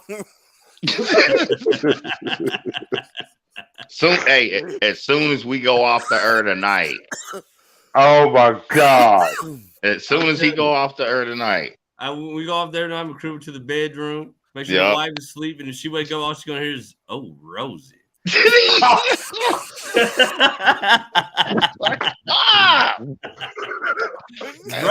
Rosie. Fucking J Wall, man, bro. Oh my God, I used to mess around when I was a kid too. Like, damn, Rosie, you knew Woody wasn't shit. Exactly. No. Hey, J Wall, man. Hey, don't get fucked up on your birthday, Doc. Oh my God. Fucked up on your birthday. There he is. Oh my God. Motherfucking looking, he keep popping that clip up, looking like where's Waldo? It's your birthday, J Wall? Tomorrow, my friend. Tomorrow. Holy shit, man! We gotta do something. Yeah, well, I told you. Well, we already know what J Wall gonna do. Yeah. So I'm gonna throw on a little mariachi music. Throw on White Men Can't Jump. Lock my bedroom door, and it's out. So since it's your birthday, are we taking off tomorrow as far as mayhem? Or? Fuck no, we're not taking off. We have an actual has-been wrestler showing up, and we're gonna fucking interview that son of a bitch. Do tell, kind sir. I don't know the ins and outs. I just know he's ready to come out. All right. So we seriously digress, but it was man. It went from tournaments to J Wall and his Rosie Perez fantasy. Lord, and white man can't just yeah. All right. So now that we gave the background story, I shouldn't hear any motherfucking rebuttal on why the fuck Davidson is gonna beat Michigan State. All right. Michigan State's not had a good season. No, not at all. And we both agree teams that shoot good or matchup problems. That's it. So. Duke, Cal State, Fullerton. I got Duke all day. Baylor, Norfolk. Oh, sorry. We switching over to the East now. Baylor, Norfolk State, Baylor. UNC Marquette. I got UNC. St. Mary's against who the fuck ever. I mean, Indiana's playing some good ball. They knocked off a couple of cats. I see them making it in to the 12 seed, but I got St. Mary's winning that game. UCLA and Akron, unless LeBron's gonna take and see a young ass and go back. UCLA. I mean, LeBron didn't even want to play for his own hometown squad. Fuck him. He went straight to the league. So we got UCLA getting that dub. Virginia Tech against Texas. Oh, that's another good one. All right. Now, Couture had the game of his career. No lying, 6-year senior had a career high game against Duke. But these motherfuckers are playing some good ball. I got Vatek knocking off Texas. Okay. I got Texas. Do tell. I got 10 on it. Kevin don't gamble. Okay. I got Purdue against Yale. Purdue all day. Murray State, San Fran. I'm taking the Kentucky boys, Murray State. And obviously, UK over St. Peter's, unless St. Peter is going to recruit St. Paul, and it's the second coming of Christ the Savior. Lord. And you know what? while y'all at it and y'all recruiting, y'all might as well get Gabriel and St. Raphael as well, because you're gonna need some marketing. Motherfucker, because they'll just triangle in 2 Jesus and they still win the game. Wow. Running the triangle in 2 with Jesus. That would, Lord. He is Lord. But right. boy, but I'm saying, like, he's going to have to turn water into buckets. For, like, that's the only chance. Peter's to be that's Kentucky. the only chance they got. Now, I'm not saying it can't be done. Hey, now, in case there's any nuns listening, we don't need any of that St. Bonaventure and all them other school bullshit where St. Nancy the nun and y'all done brought back Thatcher and Mother Teresa and all of them to pray for your school and so y'all can make it to the Sweet 16. Please don't do that shit. I don't play they gonna do like it. That. And miracles can happen. But while miracles can happen, you're gonna need 2 miracles to beat Kentucky. St. Peter's. I got Kentucky in that game. All right. All right. We're gonna switch over to the South. Arizona against motherfucking initials. It don't even fucking matter. Arizona's winning that game. Seton Hall, TCU. Now, if this ain't the motherfucking most cupcake opening game, either team can win it, and both teams are sorry. Damn, E, just harsh. I'll pick it for you. I got TCU. I'll pick it for you. I got Bellarmine. Damn.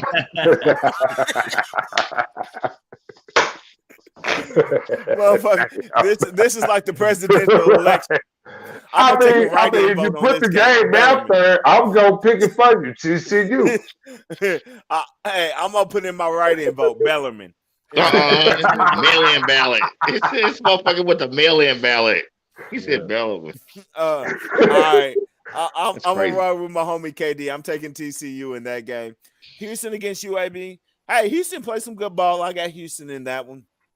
Illinois, Chattanooga. Motherfucking Chattanooga choo-choo. I'm taking Illinois. Colorado State, Michigan. This is that stupid shit. This is an easy 11-6 win. Michigan all day in that game. Yeah. Because if they don't win, Juwan Howard's going to take and hit a ref. I mean, I'll be cool with that. Tennessee, Longwood. Even though I would love to run with Longwood just because they got a nice name, man. Exactly. I would fuck with them in any other matchup. Tennessee's hot right now. We already told you why. Tennessee in that game. Ohio State. Real quick. I'm going to go on and let the Godfather know on the playback. We got you. We heard that. Yes. Tennessee Longwood t-shirts coming out. That's right. You are the only motherfucker that's going to get them and sell them. Go ahead and just do your thing, goddamn. All right, let's go. All right, we gotta have it. We gotta have it. I mean, they teed that one up. Ohio State, Loyola, Chicago, Ohio State in that game should be pretty easy. I actually got that one 15 plus for Ohio State. Holy shit! Hell no! 15? Hell no! Whoa! 15 for real? I got hell no plus in that one. No, I don't agree with that one because I'm trying to draw you out, KD. Anytime you want some of that action, man, come and get it. Hey, the Loyola Chicago is better than what people think. Once again, anytime you want that action, dog, I'm throwing it out there. Clear this up for me. But Loyola Chicago, that's not Ricky P's team, right? No, they're Iona. Iona. Yeah. And you know where you saw them? Not in there. They ain't making. I knew it was Iona. I knew it was one of them old la teams. You know what I mean? I didn't know exactly. One of them old. I got peanut butter in my throat teams. I didn't know. Patina sold them out for 2 strippers and a Magnum condom, bro. There you go. It's a KY lube on top of it. Damn. But you know how he ran them in, though. He showed him a little bit of that Italian thigh meat, son. See? That thigh looked like Capicola. They were dumb, bro. Villanova and Delaware. I mean, I would not be shocked if this is not another 15-2 upset. Okay. It could happen. But I'm taking Nova in that one. All right. Jumping down to the Midwest so we can round this out. Kansas against everybody. That's a dub. San Diego State and Creighton. I'm taking San Diego State. Now, Creighton has a history of being able to shoot it, but I don't think they're going to pull it off. San Diego State's kind of underrated. I did catch a couple of their games. They got a nice little squad. I'm going to roll with San Diego State. Iowa against Richmond. If this was another 5-12 matchup, I would take Richmond. But Iowa's hot right now. Iowa's hot. They won their conference. I was definitely salty that Richmond beat Dayton. So fuck Richmond. We're rolling with Iowa. Yeah. Providence against South Dakota State. You know what? Because you got to take at least one. I'm taking South Dakota State in this game. Oh, that's your 12-4? Your 12-4 upset? 13-4 upset. 13-4, I mean, my fault. Yeah, 13-4. Nah, I'm rolling with Providence. They're going to be too much for South Dakota State. And Cooley and his fucked up hair. Let's get it. Yeah, they're going to be a little bit too much. I get it. Patches. I get it, but I got to take one. That's going to be my one, man. I'm going to take South Dakota State in that one. LSU. I'm saying real quick, as far as a 13-4, the shit I've been kind of watching, a lot of people are taking that Vermont, Arkansas 13-4. They are. Like, that's getting early action, like, for real. I think Arkansas has done enough. I mean, they pretty much were a top 25 team all season. And I got to put respect on that name, man. I'm gonna take Arkansas on that one. I'm still riding with Arkansas. No, I feel you. I'm just saying, like, that's a 13-4 game that's picking up. Like, I mean, it's definitely worth mentioning, but I think Arkansas's got enough. I mean, they've got some. All right, they got one stud. I think they can get that one. Right. LSU, Iowa State. LSU's playing good. I like LSU. I'll take them in that one. No. I'm taking Iowa State. Oh, there it is. I like that. I really like that. I mean, and I'll tell you the reason why I'm taking Iowa State. It's some news that just came out about LSU's coach. Yep, their coach is gone. Gone. I'm taking Iowa State in that matchup. Wait a minute, they coach is gone, right? Gone. For the tournament. Yep. Yeah, he's gone. He got fired, bro. Yep. And that's once again. I mean, LSU didn't show me anything in the SEC, but I'm taking it for two reasons. One, shout out to my homeboy, repping that HPT out of Hoptown, Anthony Hickey. So I'm gonna roll with him, even though he's an alumni.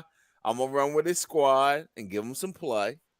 And two, if you take and fire my coach before we go into the NCAA tournament, as a senior, as a seasoned player, I'm gonna be a little bit hot. I'm gonna make you feel it. And I think that first game, they're gonna come out with a little bit of fire. They're gonna play some of their best ball, and I think it's gonna be enough. Okay. Ooh. Wisconsin, Colgate, motherfucking. Only thing I know Colgate to do is wipe my motherfucking teeth. I'm taking Wisconsin in that one. Right. USC, Miami. This is that trap game. I'm taking 10 seed all day. Miami is a nice team. They do not have size, but they do have athleticism. And I'll take the USC. And why I got 10 on that one too. Okay, why you taking USC and then somebody else? Because I see something in Miami that USC can match up with. Well, do tell, motherfucker. We waiting. They can match up with their guards. Oh, and we all know how important guard play is in the tournament. Guard play. They can match up with their guards. They have the big man protection down low. Oh shit! See, you. Let me guess. You've seen Iowa State play. No, USC. I mean USC. Yeah. Okay. I mean, that one can go either way. I've seen what Miami can do. Once again, they're coming out of a power conference. I think the ACC is stronger than the Pac-10, and I'm taking Miami. And I'll take all comers. So if y'all out there listening, y'all want to drop something in the chat, y'all can get in on this bet too. If KD ain't gonna take it, I ain't scared. I'm taking Miami. Okay. 10-7. And then I got Auburn over Jackson State because it's fucking Jackson State. And that rounds out our first round of games. Now, I could hit y'all with the second round, but y'all ain't ready for all that. And once again, it's damn near 12 o'clock. We didn't gave y'all 3 hours of action. Woo! So that's what it is. I hope you had your Sharpies. I'm not now. Hold up, real recognize real. I'm not gonna call that a perfect 32, but I am calling 27 out of 32. 27 out of 32. You do better if you can.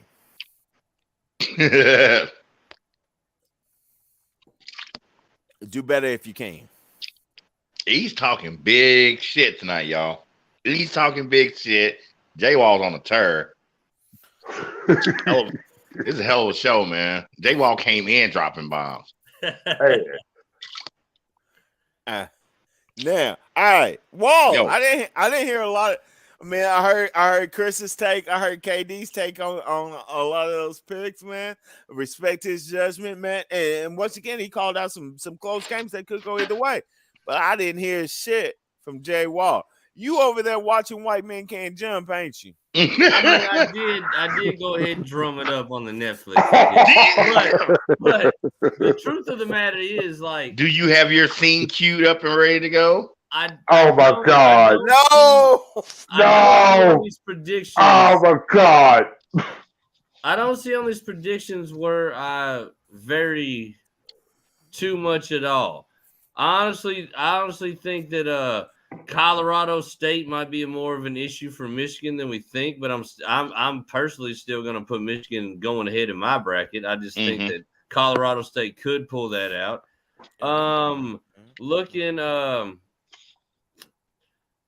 I kind of feel like both of you all could be right as far as the Miami USC game. I'm not 100% on either one. I think Miami's got what it takes to pull it out. I would probably say them, but I wouldn't be surprised if USC grabs it.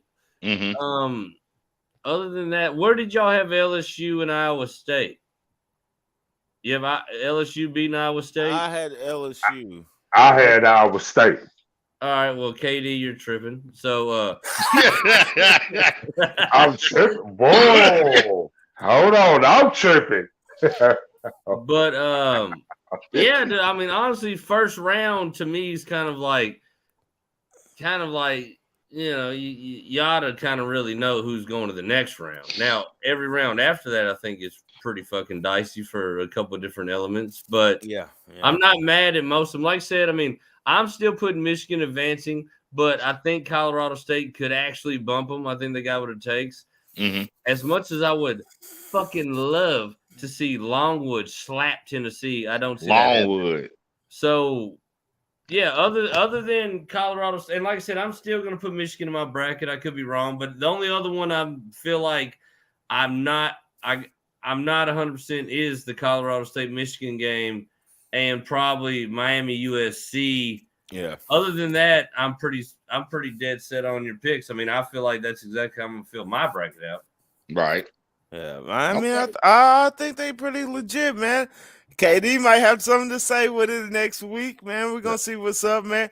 He brought up some very good points, and once again, I think all of the games that he mentioned, they could be toss-ups.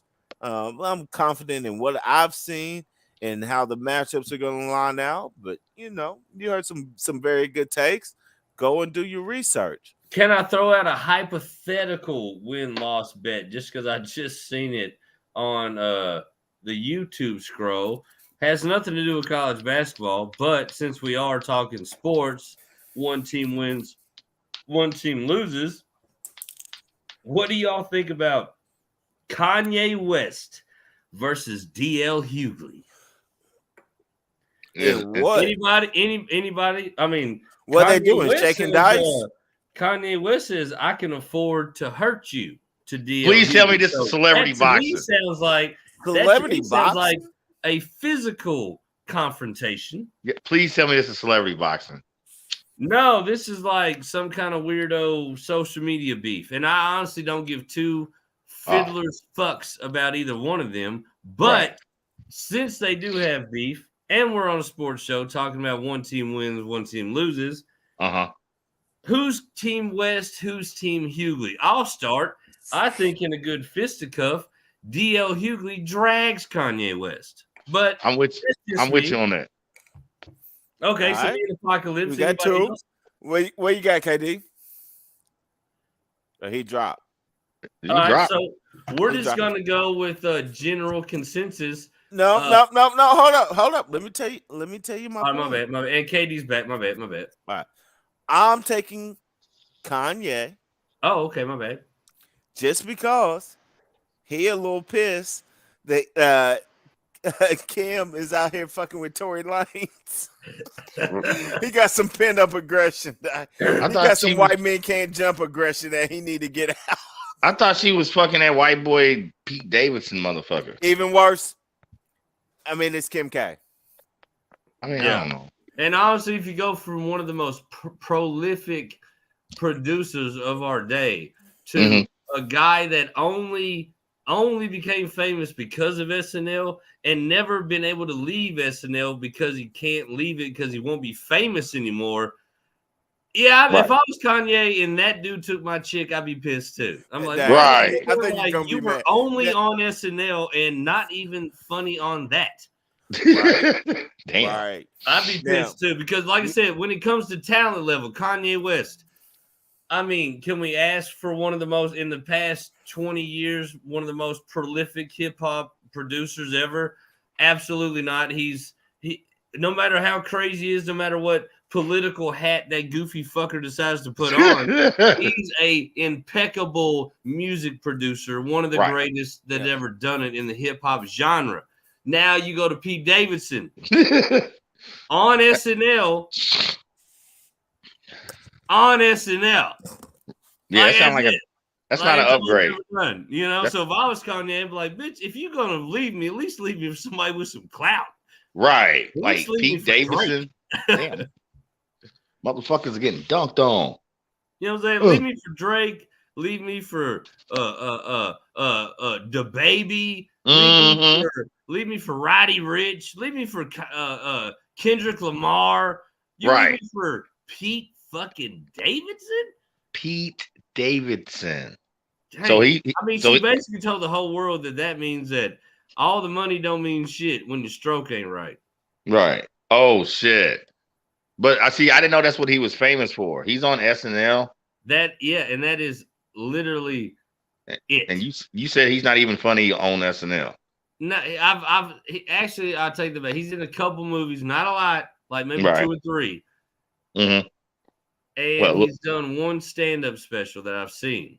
Well, like his little movie appearances, just little bit parts, nothing and like. let me tell you, from his movie appearances, from his sets at SNL to his own stand-up comedy, I will tell you this: as a stand-up comedy lover, as a guy who can't miss a new special, as a guy who goes to the Comedy Caravan to recruit for Five Finger Fiasco on Fair Minds Media, Shock Jock comedy show that we do every Tuesday night at 8. Pete Davidson's not fucking funny. So he's not even funny. I ain't got no problem with the dude. I ain't got no hate. I don't know his political views. None of this shit. He really ain't never gave me a reason not to like him other than the fact that he came in the game as a comedian that never made me laugh. Guess what? Hey, Kanye is funnier than Davidson, Dag. Because Facts. Kanye running for president is funnier than any skit that motherfuckers do. Bro, Kanye's freak out meltdowns are funnier than anything that Pete Davidson's ever done. Exactly. Like Kanye at his worst is funnier than Pete Davidson trying to be funny.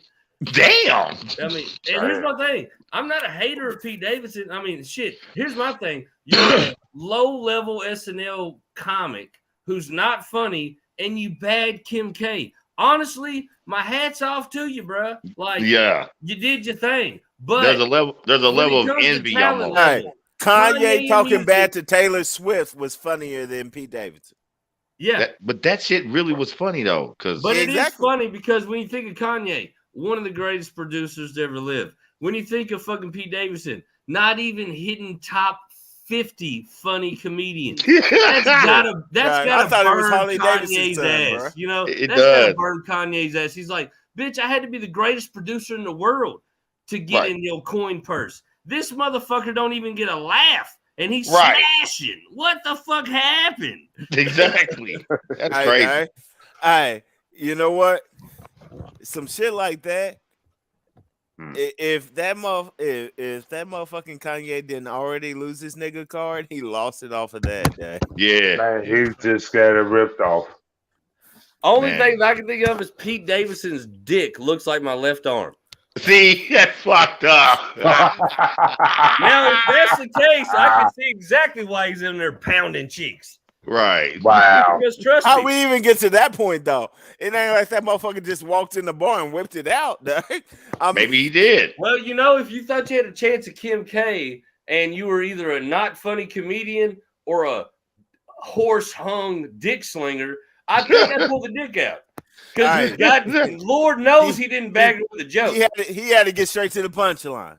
Right. Oh. He had to get straight to the baby arm. Because Lord knows he did not bag her with a joke. That is for sure. This motherfucker said baby arm like he's motherfucking Deadpool. Wow. Wow. Man, this one was out of control. Hey, out of control. All right, but we did what I set out to accomplish. All right. Mhm. We are 3 hours and 1 minute in. But more importantly, we made it to March 14th, which means we get to shout out the mastermind, J Wall the Don, aka J Wall the Jerk. Mhm. Happy motherfucking birthday. Fuck my yeah. G. Appreciate you, fellas. Appreciate it. And honestly, I couldn't ask to be in a better place on my birthday than riding with my Blurred Minds Media squad. Right here. I'm pretty sure you could be in a better place. And I know you fucking lying. And what I'm going to do is I'm going to donate my winnings for when my squad scrubbed out your weak ass squad so you can get a fresh bottle of Lubriderm and enjoy White Men Can't Jump properly to celebrate your birthday. God damn. Let me go find my pistol pretty short so I can show some of you while I'm rubbing it out to good old Rosie. And I'm talking Perez, not O'Donnell, you nasty fucks. That's right. Hey, cuz. Hey, don't even do Rosie like that. Don't hit her with a slong. Hit her with the baby arm, dog. Do it right. Not the Deadpool baby arm, bro. That's why Wow. one of my many monikers is not only J Wall the Jerk, but in certain rooms and sectors of the world, they call me the Two Dick Donkey. Hey, real talk. This motherfucking white men jump conversation made me realize why they call you J-Wall the Jerk. Just man. But honestly and truly, shout out Jack Harlow. Got to represent Louisville. I hope you fucking kill it. But let me tell you, my guy, if you don't kill it please move to Tennessee. Damn. He can't just I don't step want to across see the bridge you to at Indiana. Walmart. One of my favorite fucking movies, bro. Yeah. I'm Real already talk. looking for the guy who played the new Morpheus in the Matrix shit. I'm still on your ass, motherfucker. You are no Larry Fishburne, motherfucker. Jay Wall said you looking for him, bro. Oh, if I find him, I'm like, hey, bro, let me talk to you for a second. All right. You ever disrespect Larry like that again, dog? All right. Well, you know what, man? Like I said, we 3 hours in. Some of us got to go to work. Some of us got to get to work, which we didn't already talked about. So do your thing, bro. Happy boarding day. And, Right. but once Oh, my again, God. man, as always, man, always got to shout out the crew, man. Shout out to Griff. Appreciate you sliding through, man. We're going to try to get you back in on some more joints, man, because as y'all saw, man, my man brings knowledge. Yeah, he didn't come in here soft serve Yeah. at all. No, dog, man, he came in guns blazing, research done. We always love that in the shop. Once again, you know, we don't just talk shit. We got facts to back our shit up, dog. You're going to get straight knowledge bombs on this bitch.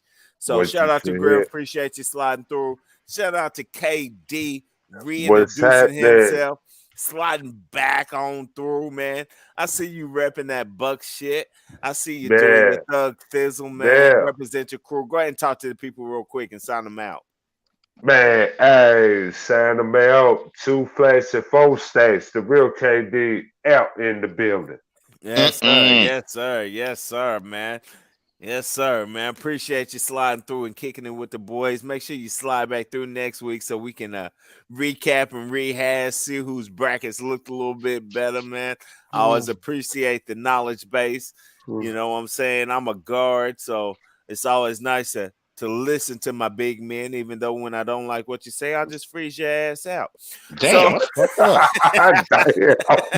Hey, that happens on the court. You don't know how many times I was like, bro, I'm open. He was like, you ain't hit a shot all night. I'm pulling this jumper. When you know what the result is. You know what the result is. Your boy been out of the game a little bit, but man, I think I still got a little J work for you. I might go hit these young cats up, man, and make a few scraps shooting for dollars. I mean, Blurred Minds Media in the pickup circuit. We can throw a team together. Hey, we can do it, man. We might even link up on them pull-up Fridays, man. Oh shit. Yeah. I got a link on that, man. Ooh. I got a nice link on the pull-up Fridays here in the city. But man, they've been trying to get me out, man. They got a little cat that's doing big things. They've been trying to get me out and talk me into playing this cat, man. But I don't know, man. Shit, I got 6 jobs and 4 kids. Lord, I'm old, bro. But I still got buckets. Don't get it twisted. Yo, ask me every time I add another show to the motherfucking network, I'm like, yeah, we're gonna do a show. As soon as I decide to do it, I fucking get off the phone. I'm like, I ain't got time for this shit. I need a nap. Lubriderm and a nap. See? Oh my God. Lubriderm and a nap. Wow. Yes, sir. Hey, once again, I'm gonna flip the order real quick. Shout out to the birthday boy, the mastermind, Jay Waller Don, aka Jay Waller Jerk, man. Talk to the people, man. Oh man, just we getting ready for March Madness, so get ready for Big E's gonna run these bracket predictions all the way to the championship game. We're gonna see what we're gonna do. We might try to throw a little some kind of shindig rendezvous for the actual championship game. Not out in the public. I know I've spoke to this to some of my brethren as far as a public event, but I think we might just do a Blurred Minds family joint. Throw something on the grill, get the beer crack, get everybody together. We might just try to show y'all how we do fun when we all in the same building together. But either way, it's all pie in the sky until we motherfucking make it happen. But big things to come from Blurred Minds all the way around. Appreciate everybody shouting me out on my birthday, man. You know, I Fuck hope yeah. Happy I try to birthday, hold my bro. squad Happy down. I know birthday, my bro. squad holds me down. You know what I mean? So like, it is what it is, man. Yeah, I'm turning another year, but the thing with this blurred mind shit is this shit ain't over until we fucking cash some checks and we turn it over to all our babies. So we still in here, we in our lane, gas pedal to the motherfucking floor, and that's how we run it. That's What's it. up? That's it, man. What's You up? heard the man. And once again, I didn't want to steal they shine, but I'm gonna tell y'all gonna want to tune in tomorrow night to Monday Night Mayhem because we got live clips and a lot of shit to talk about. I know this is a sports show. We could have talked about it tonight, but my man's some shit for you guys tomorrow. I know he's gonna be talking this shit. I'm gonna pass it over to my broadcasting brethren, Chris, aka Apocalypse. Run your shit, talk to the people. Monday Night Mayhem is coming to you tomorrow. Yeah. What's good, y'all? You already know your man Chris, aka Apocalypse, consistently repping Blurred Minds Media, hitting you off with that Monday Night Mayhem life. All right, got something special cooked up. Went to a wrestling event in Lexington Friday. Me and Jay Wall. I New South Wrestling. Okay, had a nice little local card. You know, a couple of past national names. Billy Gunn, badass Billy Gunn, and Big Rikishi for two was in the house. Show was overall was good, man. So we got some clips. You know what I'm saying? We're gonna upload, and then I'm personally cooking on another, you know, maybe another twisted segment that I'm gonna bring. Not letting the cat out the bag yet, but Jay Wall, you know, I'm gonna hit you with the specs in the morning. You know what I'm saying? Might start shooting some shit tonight, so I don't know. But anyway, it goes another Monday Night Mayhem. I guess somewhat special editions. We got some new shit. Oh, repping the new shirts. That Jay is what, your sister, right? Yeah, sister worked up the design. Yes, sir. Yes, What's sir. her name? We got what's her Devin name? Walden. Say it again. Devin Walden. Shout out to Devin Walden. I mean, these are the joints we rocked Friday in Lexington. Plus, I love the fact of being a black Louisville fan in Lexington. Stunting in all my Louisville gear. I ate all that shit up. I don't give a fuck. I did. But look, y'all, Monday Night Mayhem. We back in the building. Me and Jay Wall survived the blizzard ride home. You know what I'm saying? We're going to give y'all all the info tomorrow night, man, for real. 8 p.m., Blurred Minds Media. Bitch, we still the new faction. That's it. That's it. And real quick, if you like that t-shirt design, hit us up at blurredmindsmedia@gmail.com. $15 a pop. You can put it on your goddamn bag. Hello. That's right. That's right, man. $15 holla. We're trying to get that man, bag. I like that motherfucker. It's fresh. Once again, I love it. Shout out to my man Chris, aka Apocalypse. Can't go wrong with a luchador and a beer. That's it, Dad. Monday Night Mayhem. It's coming to you tomorrow. And for y'all motherfuckers that tuned in early, you might even get to see this motherfucker eat another fat ass sandwich. Oh Lord, dude, I haven't finished the first half of this thing yet. Like still, and I'm not eating the sandwich. It's not like I'm eating it. It's more like I'm taking it on. It's an opponent now. Yeah, you absolutely right. Oh, Jay Wall, because Jay Wall didn't see the sandwich, did he? Nah, he did. But hold on, wait.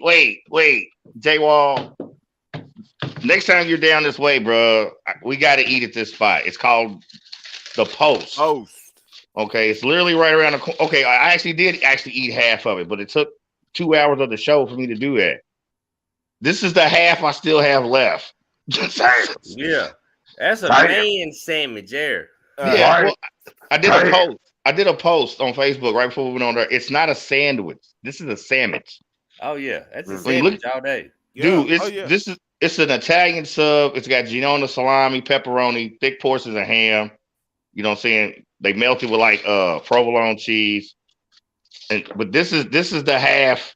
Yeah, I might still have this thing by the time Mayhem pops on tomorrow. It's fucking retarded. So like when you watch the replay of the show tonight, man, you'll witness the girth of this sandwich. It's fucking stupid.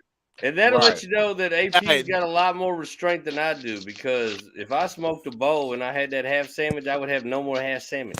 Dude, I'm hot. Like it took me 2 hours of this show to eat that 1.5. Like this was a foot long. Right. It's done. And so, like I was saying, so shout out to the Post for y'all that tuned in at the beginning and want to re-witness Chris eat a foot long with massive girth. Shut up. Tune in to Monday Night Mayhem tomorrow night. And matter of fact, if you want to actually go back and watch Chris eat a foot long with massive girth, please never watch any more of our shows. Just leave us the fuck alone. That's a whole nother podcast, bro. Damn. A whole nother podcast. Unfortunately, we ain't got They that get show your over ass, here. bro. Hey, They get you. Kevin, I deal with this all the time on It don't matter what platform, bro. This is Blurred Minds Media life, bro. This is nothing. You still the rookie in the camp. I mean, this is. I didn't even hit him. This is all day. I just reiterated what he said.